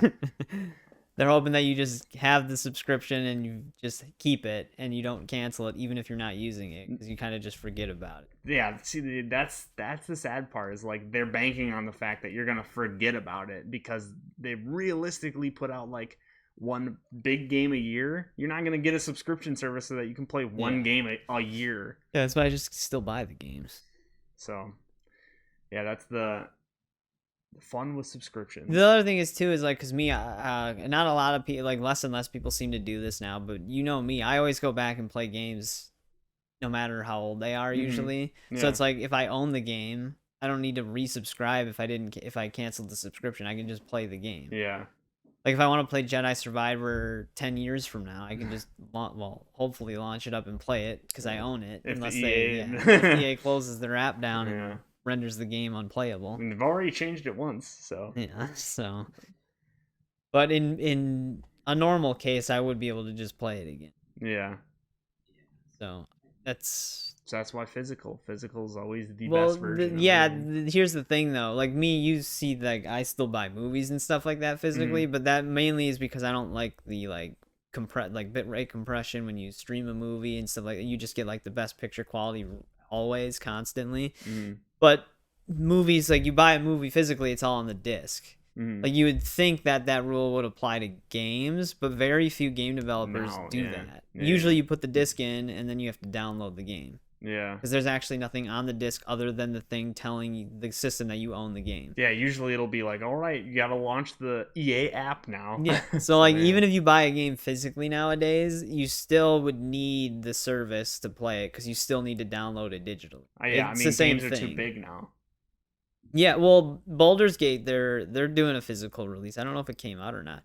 but it has Yeah, I did it's see that, actually. multi-disc. Yeah. And it's got the whole game on each disc, so you don't need like the whole internet connection. The only thing you might need an internet connection for is to like update the game. Yeah. But they did put every version of whatever the latest version of the game was at the time. They did put all of it on like physical discs. Yeah. Plus, I think you get a bunch of other crap with it too. Yeah, you do. But I'm just saying, like, I'm actually curious on how much something like that costs. It's probably crazy, like 100. I don't know. 150 maybe. It was basically like a collector's edition type thing, so it probably was more than normal. But like that's how 360 games were. Yeah. They would all be on discs. Well, yeah, that's the problem. Is like back then, all the games were like 8 Well, gigabytes. the funny thing is like even PS3 games, they had Blu-ray, which can hold more data, but you would put the disc in and you'd have to install the game digitally. Oh. Xbox had like DVD ROM format, so it had even less space, but it was all on the disc. Yeah. So yeah, they don't really do that anymore. So you can't even really buy games physically and still own them. Could you imagine someone's like, all right, we're here's Red Dead 2, and they just come over with a case of discs. Like, I mean, all of the stuff you need to. I had Red Dead 2 on Xbox. Yeah, but physically. you had to download? Yeah. all of the stuff on disc. Just... Yeah, no, I know that's the problem, but yeah. So physically, you can. I like physical media because I still get physical media for stuff, but for games, it's already way past that point. Yeah, physical media for games isn't really like that's gone. Some developers will still do it here and there, but that's not going to be like a thing that comes back. Yeah, which is kind of concerning for games like now era games that are really good, like going into the future, because you see like how it is with like PS3 games. Even now, they're so hard to actually find places where you can like really play them. No, You know what I mean? yeah, for PS3 you either stream the ones that PlayStation hand selected to be streamable, or you own a PS3. Yeah, that's the thing. Or you have an emulator. Yeah, Which but is like an emulator's not like a foolproof thing. It depends on the game. Like, Yeah. some games will have compatibility issues. Some games will work fine. Mhm. So, yeah, no, that was like the whole game preservation debate. Because not a lot. There's not a lot of options for a lot of older games where they kind of just fade away. Yeah. Emulator is the only thing that really preserves games to some extent. So that's why there's like the whole debate whether or not like emulators piracy. Yeah. Because like a lot of games that a lot of people play on emulators aren't even sold anymore. Yeah. Yeah. Because like a lot of the companies that used to have the rights for these games don't anymore, so not even they can sell it. So it's kind of a debate. It's like I said, I'm more on the side of like the whole game preservation aspect of it, because it's like I'm obviously not gonna emulate a game I can just physically like buy and play and still have access to. Yeah, let's get this straight right here. We're not for game piracy. Definitely not. No. But yeah, games where you can't even, there's not even an option to buy it unless it's like, I've seen things like, this is why I'm for emulation. It shows like a case where it's like the old Pokemon games. It's like $900. Yeah. It's like, no, I know. Yeah, no, I'm not gonna buy Pokemon Gold or whatever. Well, then for you still need $900. whatever Game Boy device Color. you need to play it. Yeah. Yeah, like, no, that's I mean, I keep bullshit. all like our original consoles and stuff like that, and like whatever games we had. But yeah, I mean, because it's like, why would you spend like hundreds of dollars on a system and then hundreds of dollars on the game to play it when you can just emulate it? 'Cause it's not like, because the only person who's getting the money for the game is someone who's just doesn't own the rights to sell the game. Yeah, just So it's resellers not like or something like that. Yeah, it's so that's fine for me. That's what Xbox wanted to do with their whole backwards compatibility program. They wanted to find a way to maybe just preserve games with it, but because of all the legal issues it had, they ended up discontinuing the backwards compatibility program because they kind of did all they could with it. But that's what Microsoft said too. They said that they wish companies would be more open to the idea of preserving stuff like that without like a whole rights and legal dispute over it, and they don't even do anything with the property to begin with. Yes, I know. I wish they're just allowing. They're doing the work. We just need your permission to be able to do that. Yeah, that's what Microsoft was pushing for. But yeah, I mean that's sad. But that's They're like, nope, not probably. I'm assuming not unless you pay me. And Microsoft's like, I'm not gonna pay you for doing no, like, yeah. Yeah, that's the sad part about it. Which I'm guessing some developers are cool with it, and they're Yeah, like, probably. like for me, like if I spent so much time to develop a game like that, I feel like I would be like, no, like people enjoy that. I have a community around my game, you know, let people continue to enjoy it for as long as possible. Yeah, I mean that stems into the problem too with just like certain publishers and developers where they have this legacy of games, because like I've said this numerous times, a modern Mortal Kombat 3D era collection and even another classic collection would be such an easy profit for NetherRealm and WB, but they just won't do it. So the We're only way talking to about WB here now. All right, let's. well, the only way to play those Mortal Kombats is you either emulate them or you have the original consoles to play them on. They did make MK9 and MK vs. PC backwards compatible on Xbox, but they don't sell them digitally. So you have to have the physical version of them. Mm-hmm. So it's like if the companies would take more effort to just kind of upkeep these games, that would also be great. Because Tekken doesn't really do that either. You can't like. There's no like modern ports of like Tekken 5 or anything like that. I mean, the most modern port of Tekken 5 is Dark Resurrection on PS3. And Tekken is who does Tekken? Is that's Bandai Namco? Okay, I thought it was Namco. That's what I was going. But it's like these are just examples of like recent games that have a pretty significant past. Like you know how much a Tekken 3 re-release would sell? Yeah, I mean, Tekken 3 is still known as like one of the. That's the thing, is they would probably have to like either dedicate money or development time to. Well, yeah, I know, but it's not like they're gonna lose money on it. Yeah, true. Maybe they're just worried about it or something. I mean, you could. Rockstar tried, and they got a bunch of shit for. Well, to be fair, they outsourced it to a mobile game developer. Yeah, that's the thing, and like. Like my point is, if you're gonna do it right. Mm-hmm. Like if you're gonna preserve these games, don't just like half-ass it and give us a shitty port. Yeah. Like, then obviously that's not a good thing. Yeah. No. Yeah. That's exactly. I'm thinking about the actual business side of it. It's like if all of their people are currently tied up doing projects and things, they would probably have to hire someone on, and then once they finish it, it's like you fire them. You know what I mean? I mean, that is what game developers usually do. That would be like that part kind of sucks but unless it's like like someone contracted on to do something like that. Yeah, I mean, there are studios that primarily exist simply to port things over. Like Spire does a lot of PS2 generation game ports into modern stuff for other companies. Bluepoint, which I think Bluepoint's now exclusively owned by Sony. I wonder how much something like that would cost. Yeah, I don't know.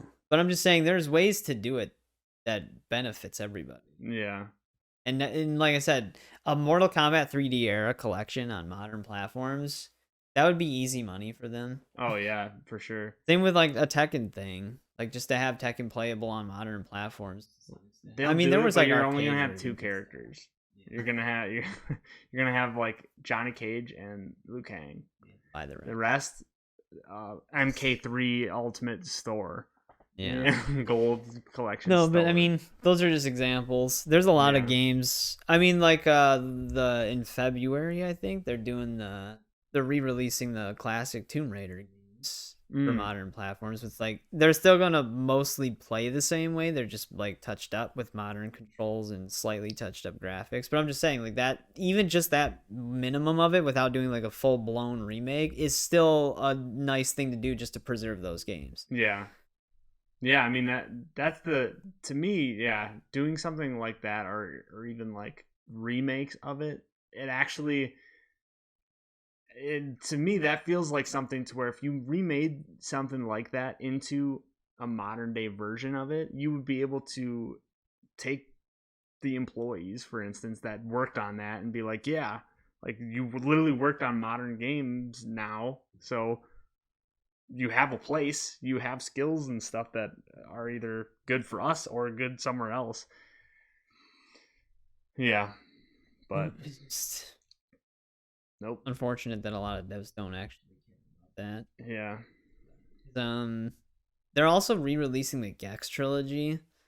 I saw that. But I as saw far that as too. I'm That was aware with interesting. that, is they're just basically emulated. Oh, okay. They're using like their own packaged emulator to run them, so I don't think they're gonna. They might actually be like preset tweaks to them to make them look better, but they're not like full blown like touched up ports. I think the Tomb Raider trilogy re-release is like a new port of those games. Okay. They work a little bit better, but yeah, I mean, some developers care and some don't. I like the whole Rockstar definitive GTA trilogy thing. Take-Two didn't care about that. They didn't care about that at all. That's another thing we can talk about. Actually, now that we're talking about Take-Two, Yeah. the Remedy, lawsuit between Remedy and Remedy. Rockstar. Apparently, so I had actually seen. So for those of you who don't know about that, I believe it was like Rockstar was suing Remedy. Like the story was that Rockstar was suing Remedy because of their logo. Yeah. Like being the same, and that it's just an R. Yeah. Well, it's their logos are. They have R's. They're not like the same. Like there's an R and there's a rock and then a little star for Rockstar with their R, and then Remedy's it's like a R and it has like a segmented R that's like split to like look like it's like a distorted R. I want to see if and I then can it says pull it up. literally says Remedy underneath the R. Yeah. And yeah, there's like a whole lawsuit now saying that Remedy needs to like change their logo because it would confuse the general public. Basically, it's just another one of those things like the public's too stupid to tell the difference type of thing. But and the thing that's more messed up is that Rockstar is actually like they're clearly different logos. Let me see. This is Push Square News. They just have a pretty solid picture of it here. But like I was gonna say, the more messed up thing about it is Rockstar and Remedy are actually in a partnership right now for the Max Payne 1 and 2 remakes, and then they do this. So yeah, this is what it's an R. Like well, normally the Remedy logo it does say Remedy underneath the R. Normally. So yeah, this is from Push Square, but yeah, it's just.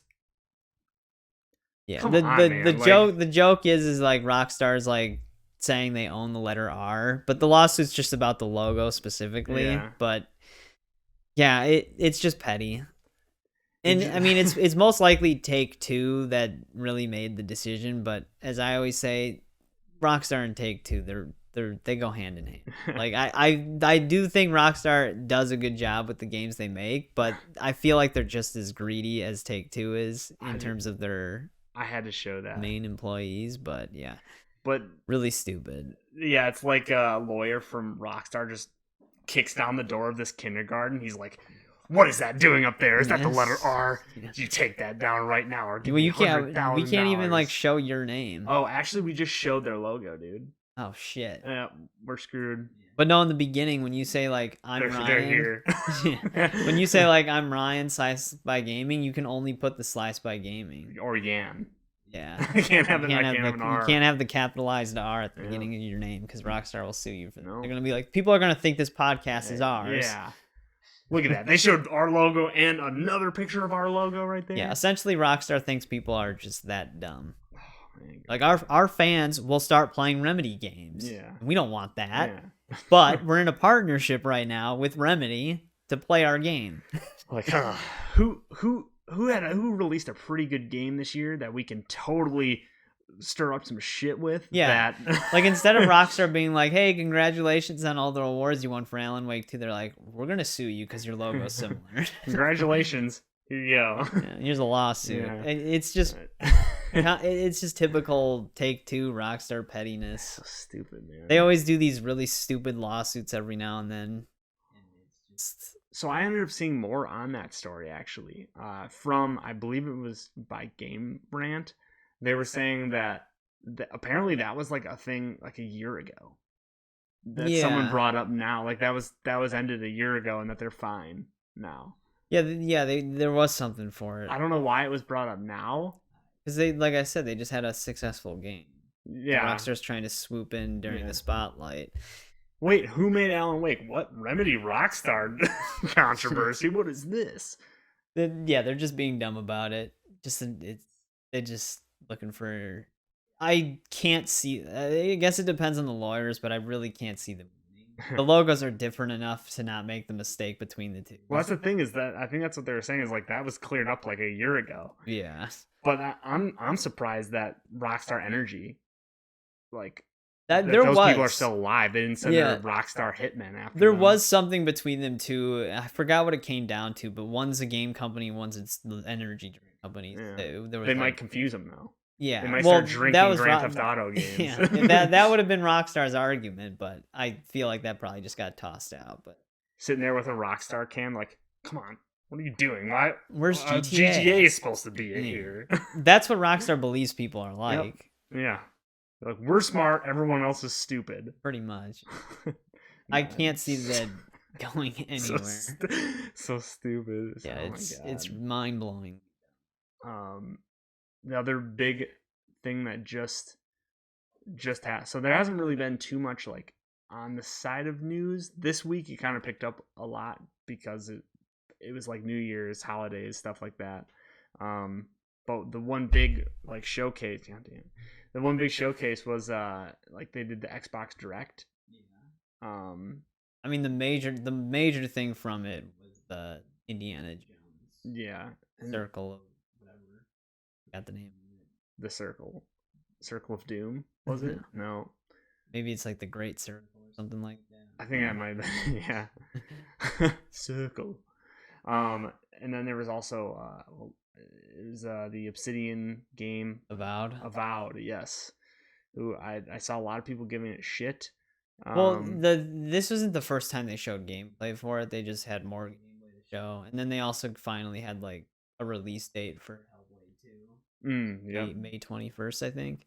That will be an interesting one. Yeah, Avowed, like, so we haven't talked about that before. But I played Outer Worlds, and that was like Obsidian's version of Starfield before Starfield, right? Well, yeah, it was like their space game. And I actually really enjoyed it. So that was when I had Game Pass. I played it on Game Pass. Yeah. But I actually really enjoyed Outer Worlds and like what it did. So personally, a lot of people were making fun of the combat in it.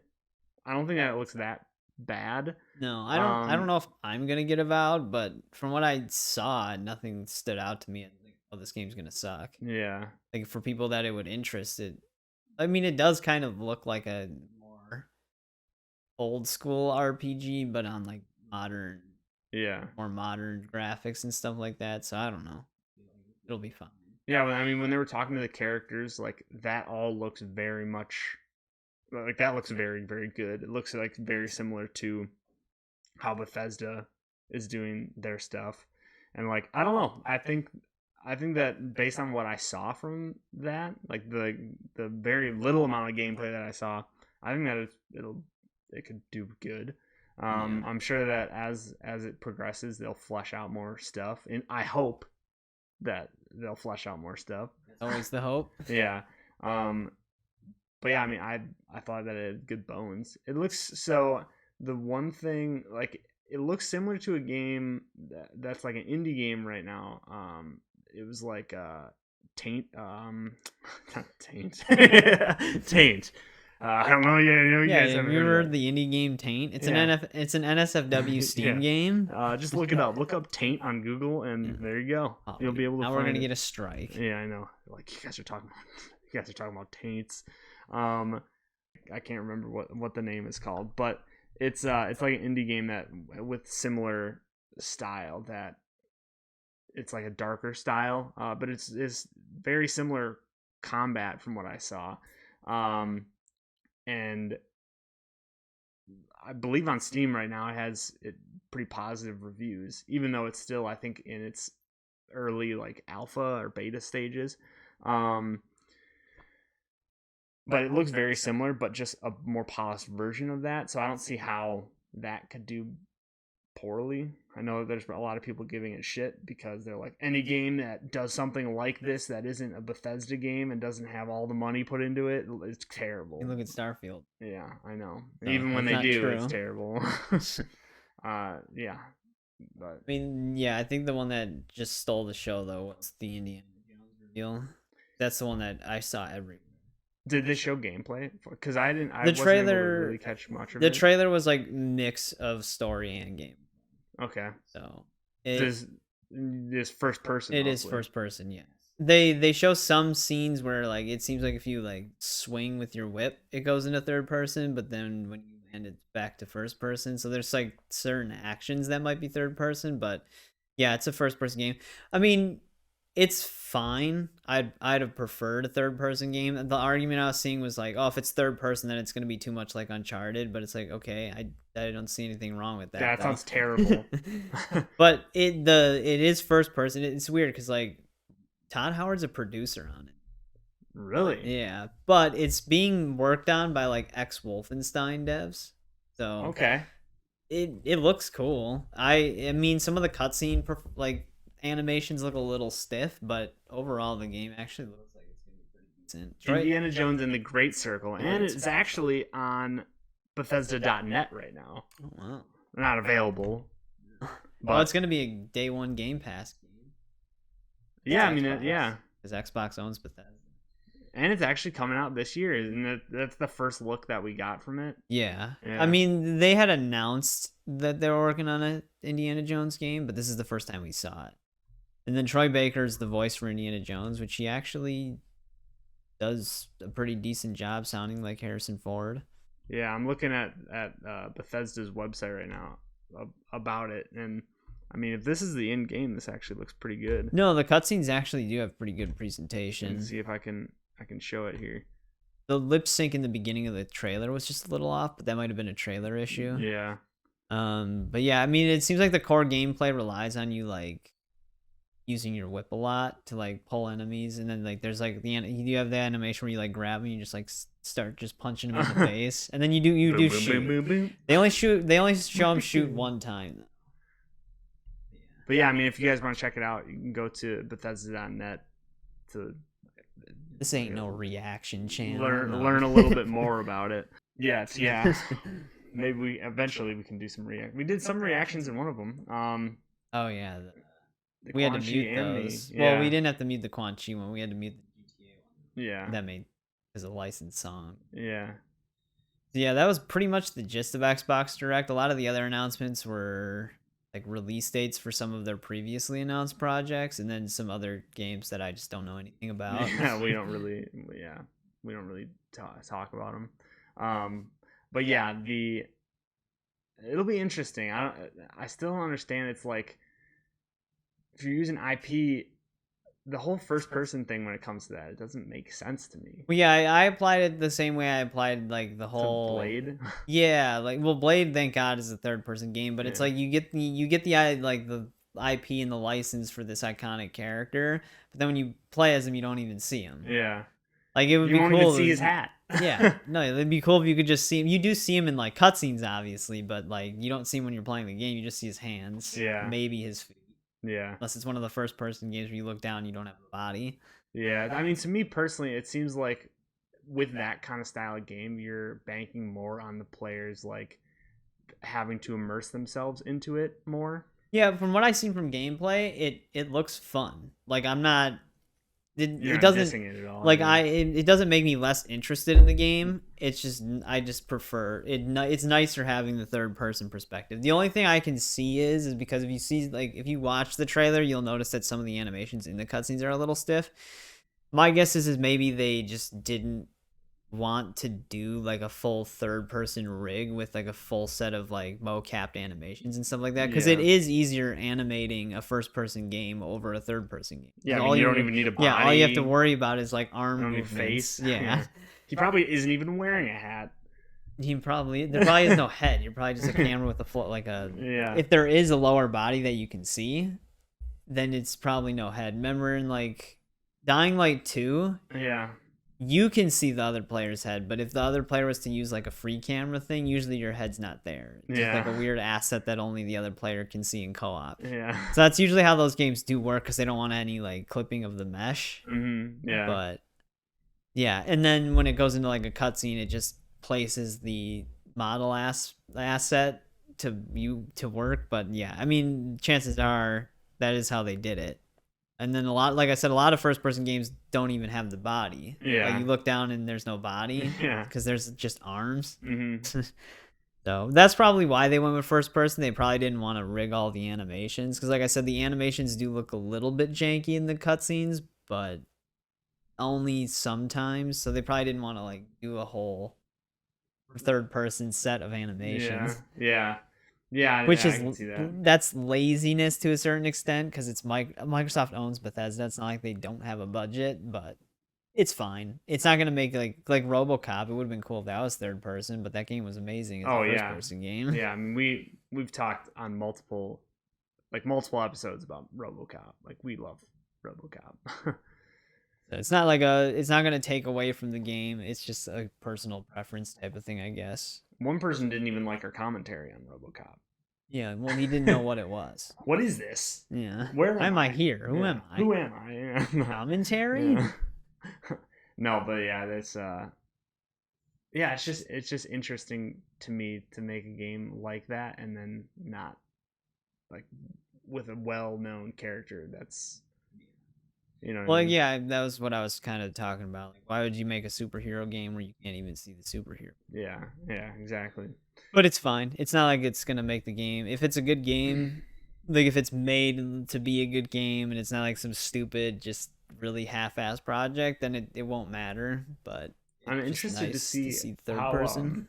How Troy Baker does.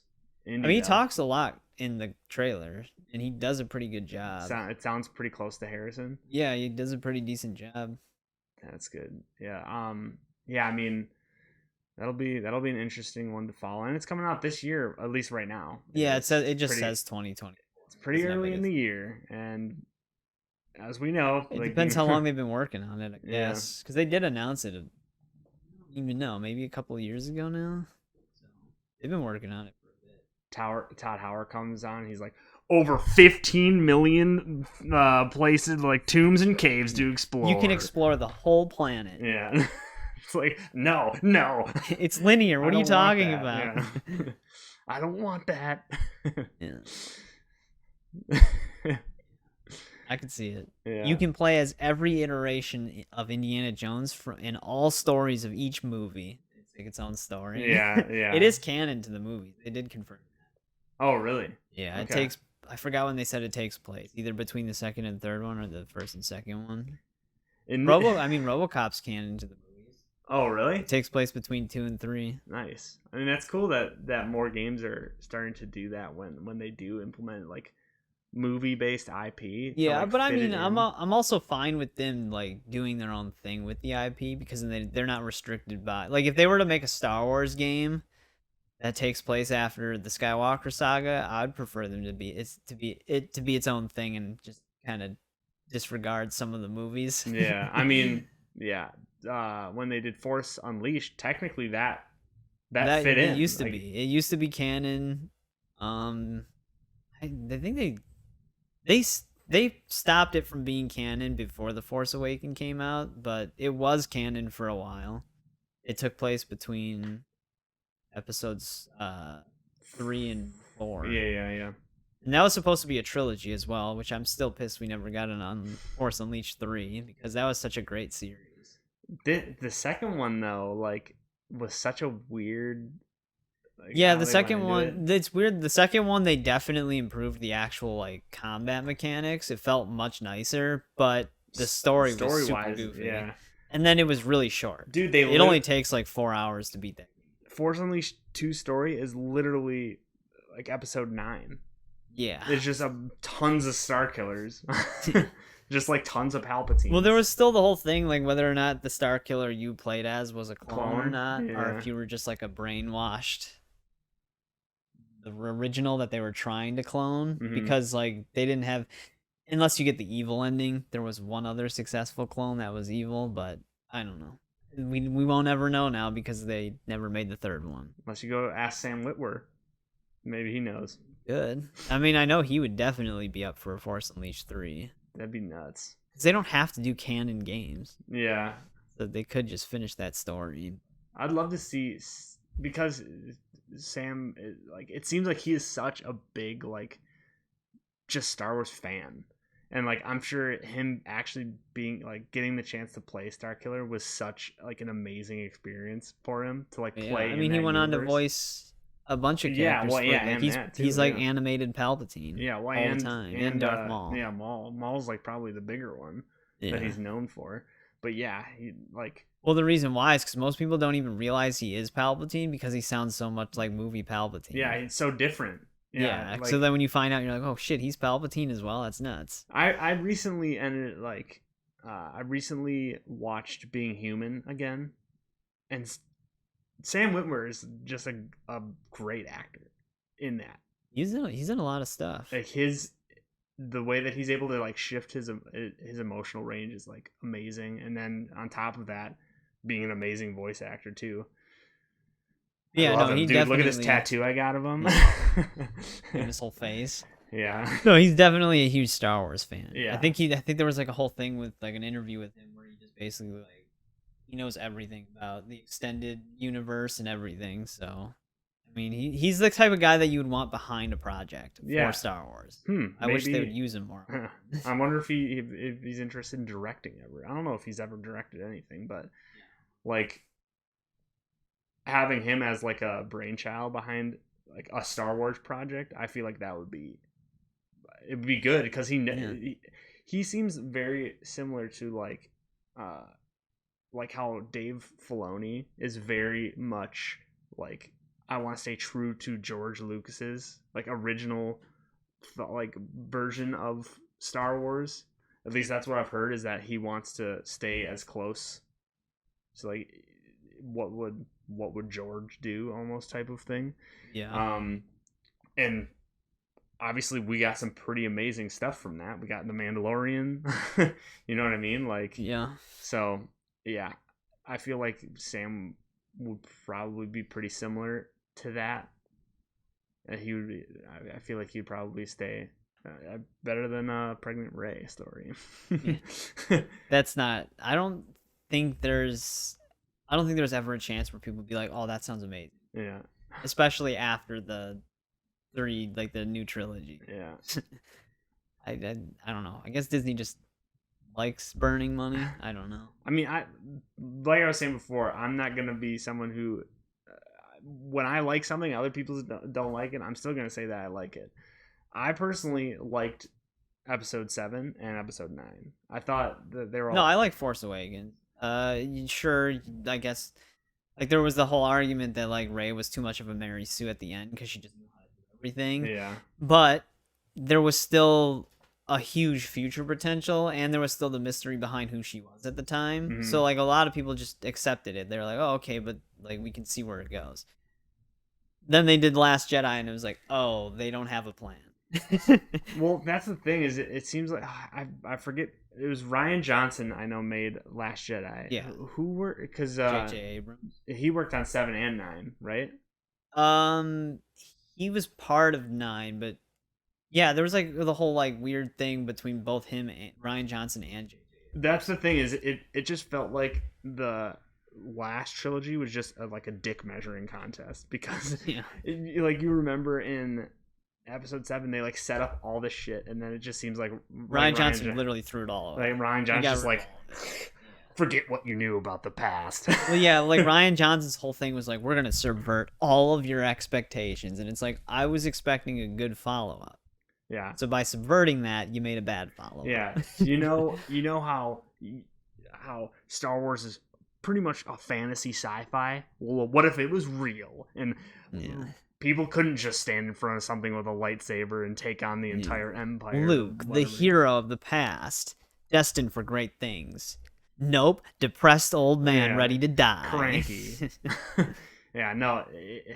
And from there, because I thought it was J.J. Abrams that worked on Episode 9. I think it was like something similar to Justice League, where it was like technically made by Rian Johnson, and then they got J.J. Abrams in to do reshoots or something like that. Huh. Okay. So like, and then he like took on like a major part of it because it was like extensive reshoots and stuff. So it was like a conflicted. Okay. Because yeah, I actually liked Episode 9 a lot. Episode 9's in a tough spot because they had to follow The Last Jedi. That's the thing, is like that I think is what the biggest issue that happened. It was like, it felt like J.J. Abrams setting a bunch of stuff up. Ryan Johnson came in and just like fucked a lot of it up. All of it up. And then like, and then it's like, okay, well let's salvage something from what we have to work with now. Yeah, because you could tell that J.J. Abrams wanted to do something with Rey's past that Ryan Johnson didn't want to do. And then in episode 9, they were like, okay, but we have to do something with her past. Because remember in Last Jedi, they were like, oh, you're not special. Your parents were nobodies. Yeah, exactly. And then in episode 9, they're like, wait, no. Yeah. So yeah, it's so poorly done that being the future of Star Wars is its biggest problem.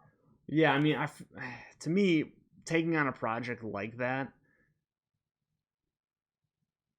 like once you start setting up something like that, where it's like, okay, I know there's going to be 3 parts to this, interchangeable people inside of that, I feel like that's not going to work, because you're going to have something where it's whoever does it originally is going to have a idea of an entire story. But yeah, it's something that they need to like fully plan out ahead of time. Yeah, you need to allow like whoever does it in the beginning, they should be on for the entirety of the projects, and like, because they have a vision, like similar to a show.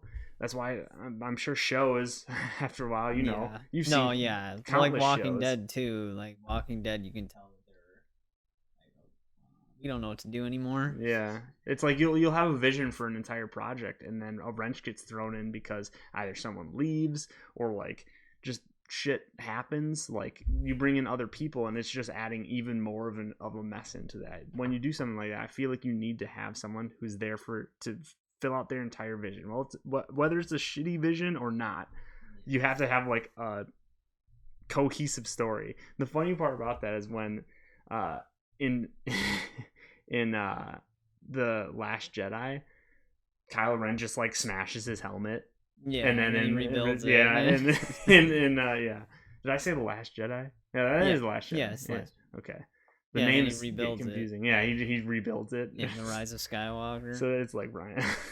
I just imagine like a movie version of like a middle finger is what Ryan Johnson did. J.J. Abrams like, why the hell did he do that? And then coming back with a middle finger of his own, being like, nuh-uh, he rebuilt it. Yeah, her parents were something. But that's like the thing. It's like that's why at this point, like for the future of Star Wars, I would have preferred that they just like retcon that whole trilogy, because the trilogy isn't consistent enough to like make a future story out.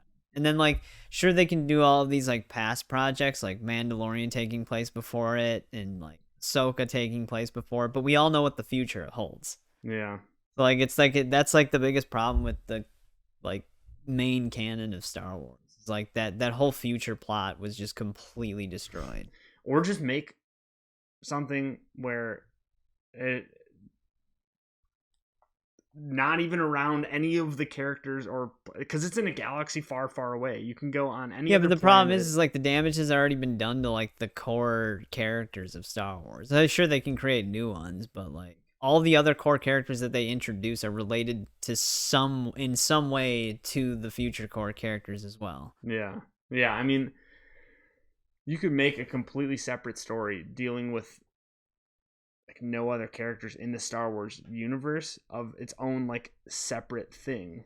Well, that's kind of what they did with that one anime style Star Wars show. Yeah, and they had some actually like good ideas out of that. There was one of them, I forget what it was, but he comes in, he's like essentially it's like a samurai era version of it. I forget what episode it was and who created it, but he comes in and he's like a Ronin or something, goes through the entire story, which they're like 15-minute short stories, and essentially you end up finding out at the end that he's actually a Sith the whole time. Did you watch Visions at all? No. It was actually a really, really good one, and like I feel like you could do something like that where it comes in and it doesn't have to have anything to do with the characters that you know or knew.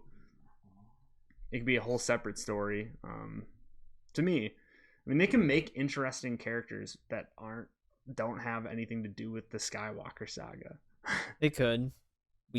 They're not. Yeah. Yeah.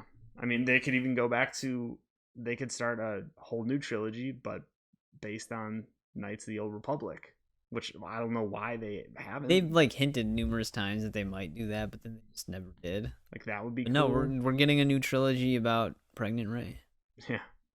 Apparently, that Pregnant Rey movie is supposed to launch a new trilogy. So that's just more of the future of Star Wars for us. Maybe they're gonna have like 15 different directors coming on these ones. Good. No, they have some female rights activists. Misa was behind it the whole time. Jar Jar. Yeah. She's just like, what? No, it's but I think that covers pretty much everything for news. I mean, the only other thing we can just quickly go through is Chameleon is out on Mortal Kombat 1 now. Yep. For anyone interested. She's a cameo, not playable. She's one of the more ridiculous cameos. If you learn how to use her, you can call her in like a bunch of times during combos. And then Tekken 8 comes out next week.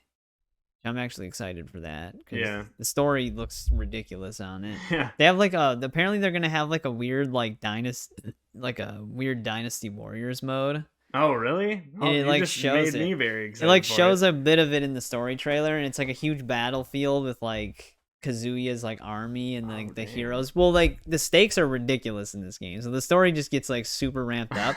So now Kazuya's back in charge. Did you beat Tekken 7? No, I don't think so. Oh, well, because like I don't even think I beat Tekken 6. Oh, well, Heihachi was still. I don't know if you care if I tell you. Like, I know. I mean, as long as you guys don't care if we spoil it. Yeah.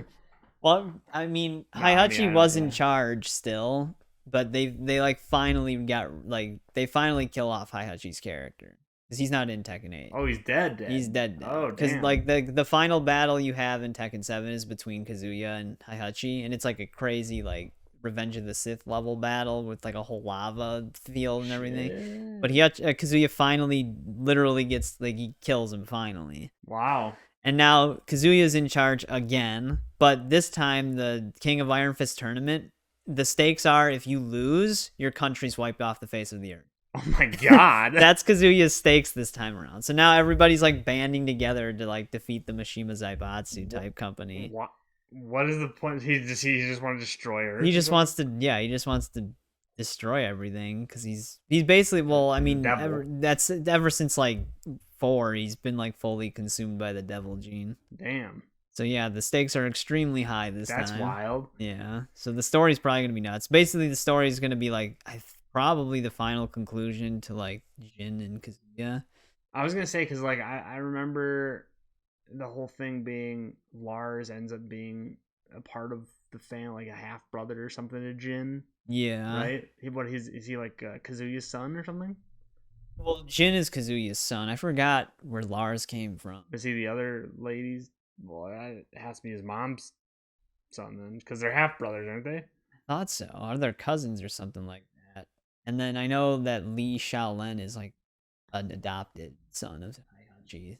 There's a it keeps going. And now there's like a new character called Reina who is apparently a daughter of Heihachi's. So she's like the Heihachi replacement. So she's got like some of his moves. Oh. So I don't know. There's a lot. There's a lot of relatives and weird things. June's coming back. As long as Harang's still there, that's my dude. Yeah, he is. He's still in it. That's my guy. Has he been in every one? I think so. Right? No, he wasn't in Tekken 1 or 2. He was introduced in 3. Yeah. Dude, Harang is badass. Yeah, just press circle 3 times and do 15 kicks. No. Yeah, Harang's still in. The base roster is like 32 people. Damn. Base roster's huge.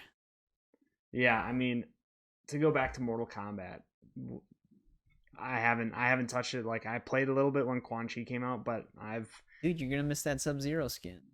Yeah, I've pretty much said like no thank you to that game. I made a lot of content for that game specifically, and now I am at a point where you can see that they're just they just don't really care.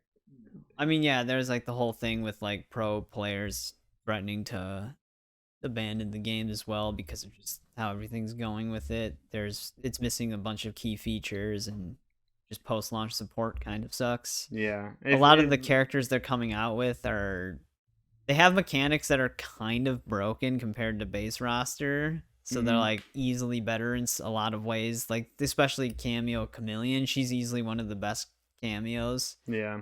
And she's on the combat pack, of course. So yeah, there's just a lot of things the game needs to change. That's the thing is it just feels like a company that is just out for your money, and that's like I said, like they went full live service this time, so there's a lot of problems with the game. Yeah, that's what they do. For some reason, it's like they can have the perfect formula for 3 games in a row, but then the second a company decides to do live service, the 4th entry is all of a sudden really bad. Yeah, it's like.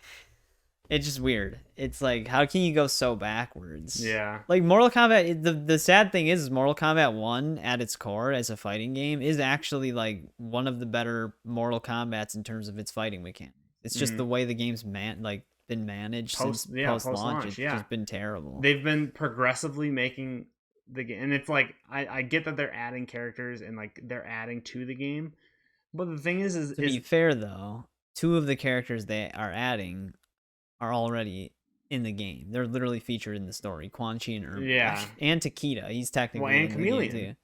And Chameleon, yeah. And she doesn't even have the skin she has in the story mode. Yeah, see so a lot of the combat pack has characters that are already in the game. Like I don't understand that. And then there's the main thing was that the reason I stopped playing is because I didn't want to sit there and grind character XP, but it was kind of like it gave us the ability to do that, to actually progress our characters. Yeah, the season 2 seasonal tower made it like, oh, okay, so if I actually like give it to like where I keep playing this stupid tower and level it up insane, like to an insane level, I actually get rewarded for that. Yeah. But then they're like, no. Yeah. In season 3, they're like, how about you don't get rewarded for your work at all? Yeah. It's just it was really fucking annoying to see them do that in season 3. It was like, because we had speculated, like as a joke. Yeah, we speculated. We joked about that. We were like, oh, what if they actually did this? Not actually. We literally said word for word. I was like, I can just see it, and this was as a joke. I was like, they're gonna cap the XP on the seasonal tower where it stops scaling at level 30. But then I was like, I don't know why they would do that though. That'd be stupid. They did exactly that. Yeah, because for some reason they don't want you to earn XP, and the only reason that I can think of doing anything like that is because you can get dragon crystals. Yeah, but the problem is with that is like when they release a new cameo and you want to farm their XP, the cameos don't give you dragon crystals. Yeah, and that's probably on purpose. They haven't given you even the base game cameos don't give you dragon crystals. Yeah. So it's like, and then new DLC characters don't give dragon crystals as well. So if you're someone who did farm, it's not like the XP nerf's gonna prevent you from getting dragon crystals. Yeah, it caps out. Like it's not like it's gonna slow you down. You're just not gonna get them. Yeah, yeah, exactly. Yeah. So it's weird. When they do stuff like this, it makes it seem like they are actively watching and listening to the community, but then purposely doing the exact opposite of what the community wants. Yeah, exactly. So it's like they're just.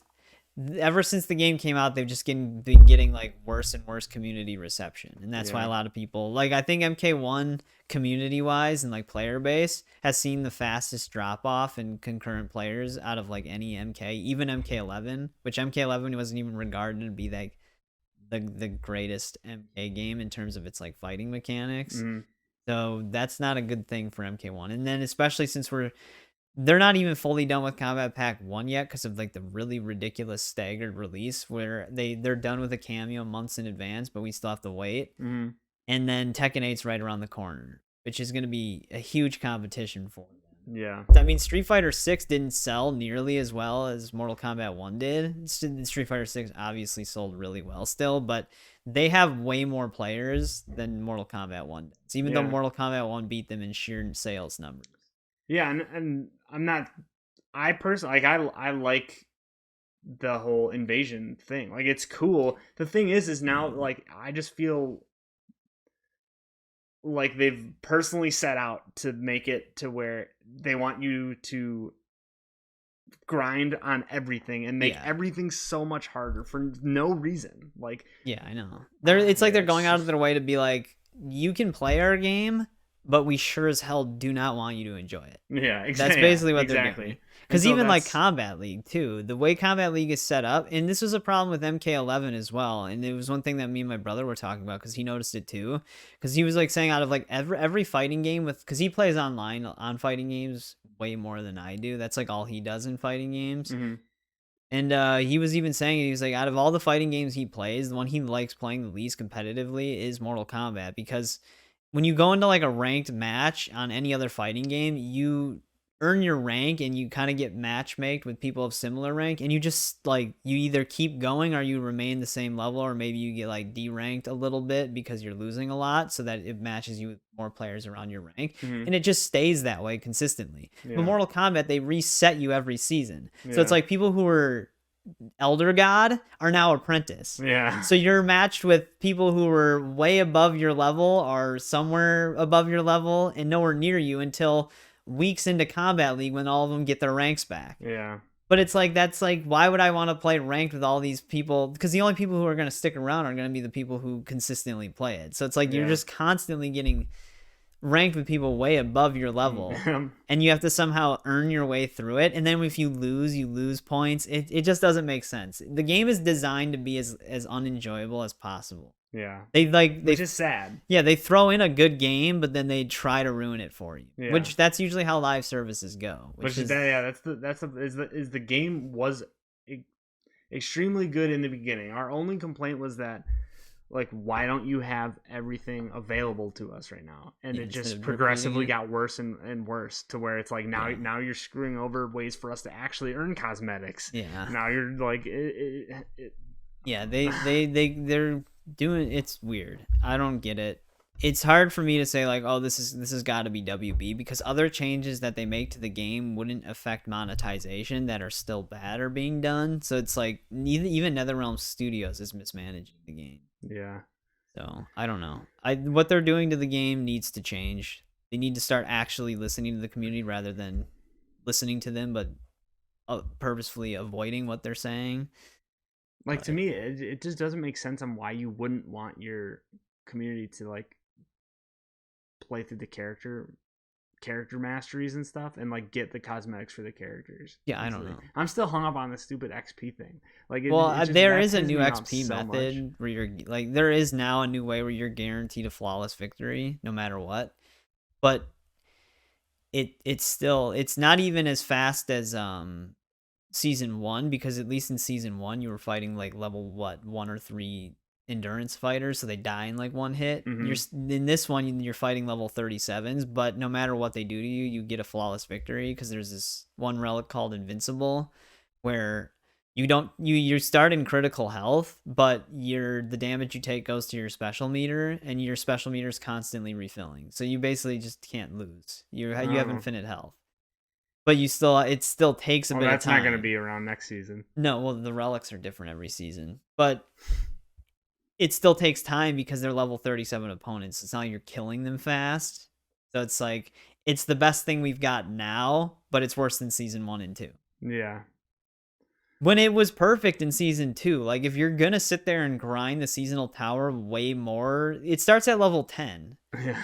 You had to beat it 46 times just to get it to a point where you're getting good XP. And for some reason, that was a problem to them. It's like, well, what's the point of scaling the seasonal tower if we're not going to get anything for it after getting it to level 30? Like, why would I continue past that, other than, of course, they put pallets higher up now. That's why. So it's like, if you want the pallets, you have to get it to at least 45 this season. But like, why would you continue past that point? Yeah, I don't know. It's just stupid. They're basically penalizing you for trying to do better. Like, oh, you want to do something like this? Okay, well, less rewards for you then. Yeah. It's like, okay, why? Yeah. It's just stupid. But yeah, that's our Mortal Kombat rant. Weekly Mortal Kombat rant.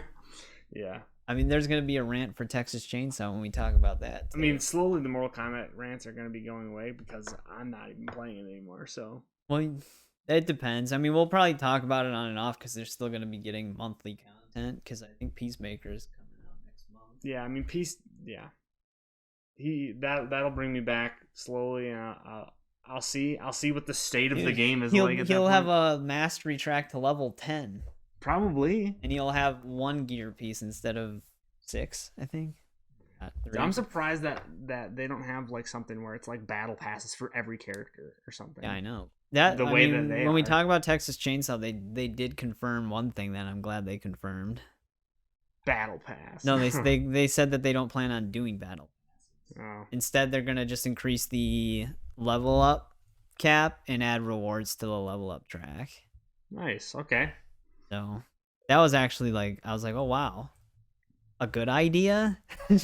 I still have, and I haven't looked completely into the patch notes, so I'm sure it's huge. That's something that we're that's the reason. Yeah. Like we could make a whole. Well, it's not the reason why it's huge is because it's not specifically a patch notes. It's like what's coming in the next patch, what they're gonna do after that, other new content they have planned, and then things they're speculating about in the future. So it's like a huge list of things that they're planning on doing. Yeah.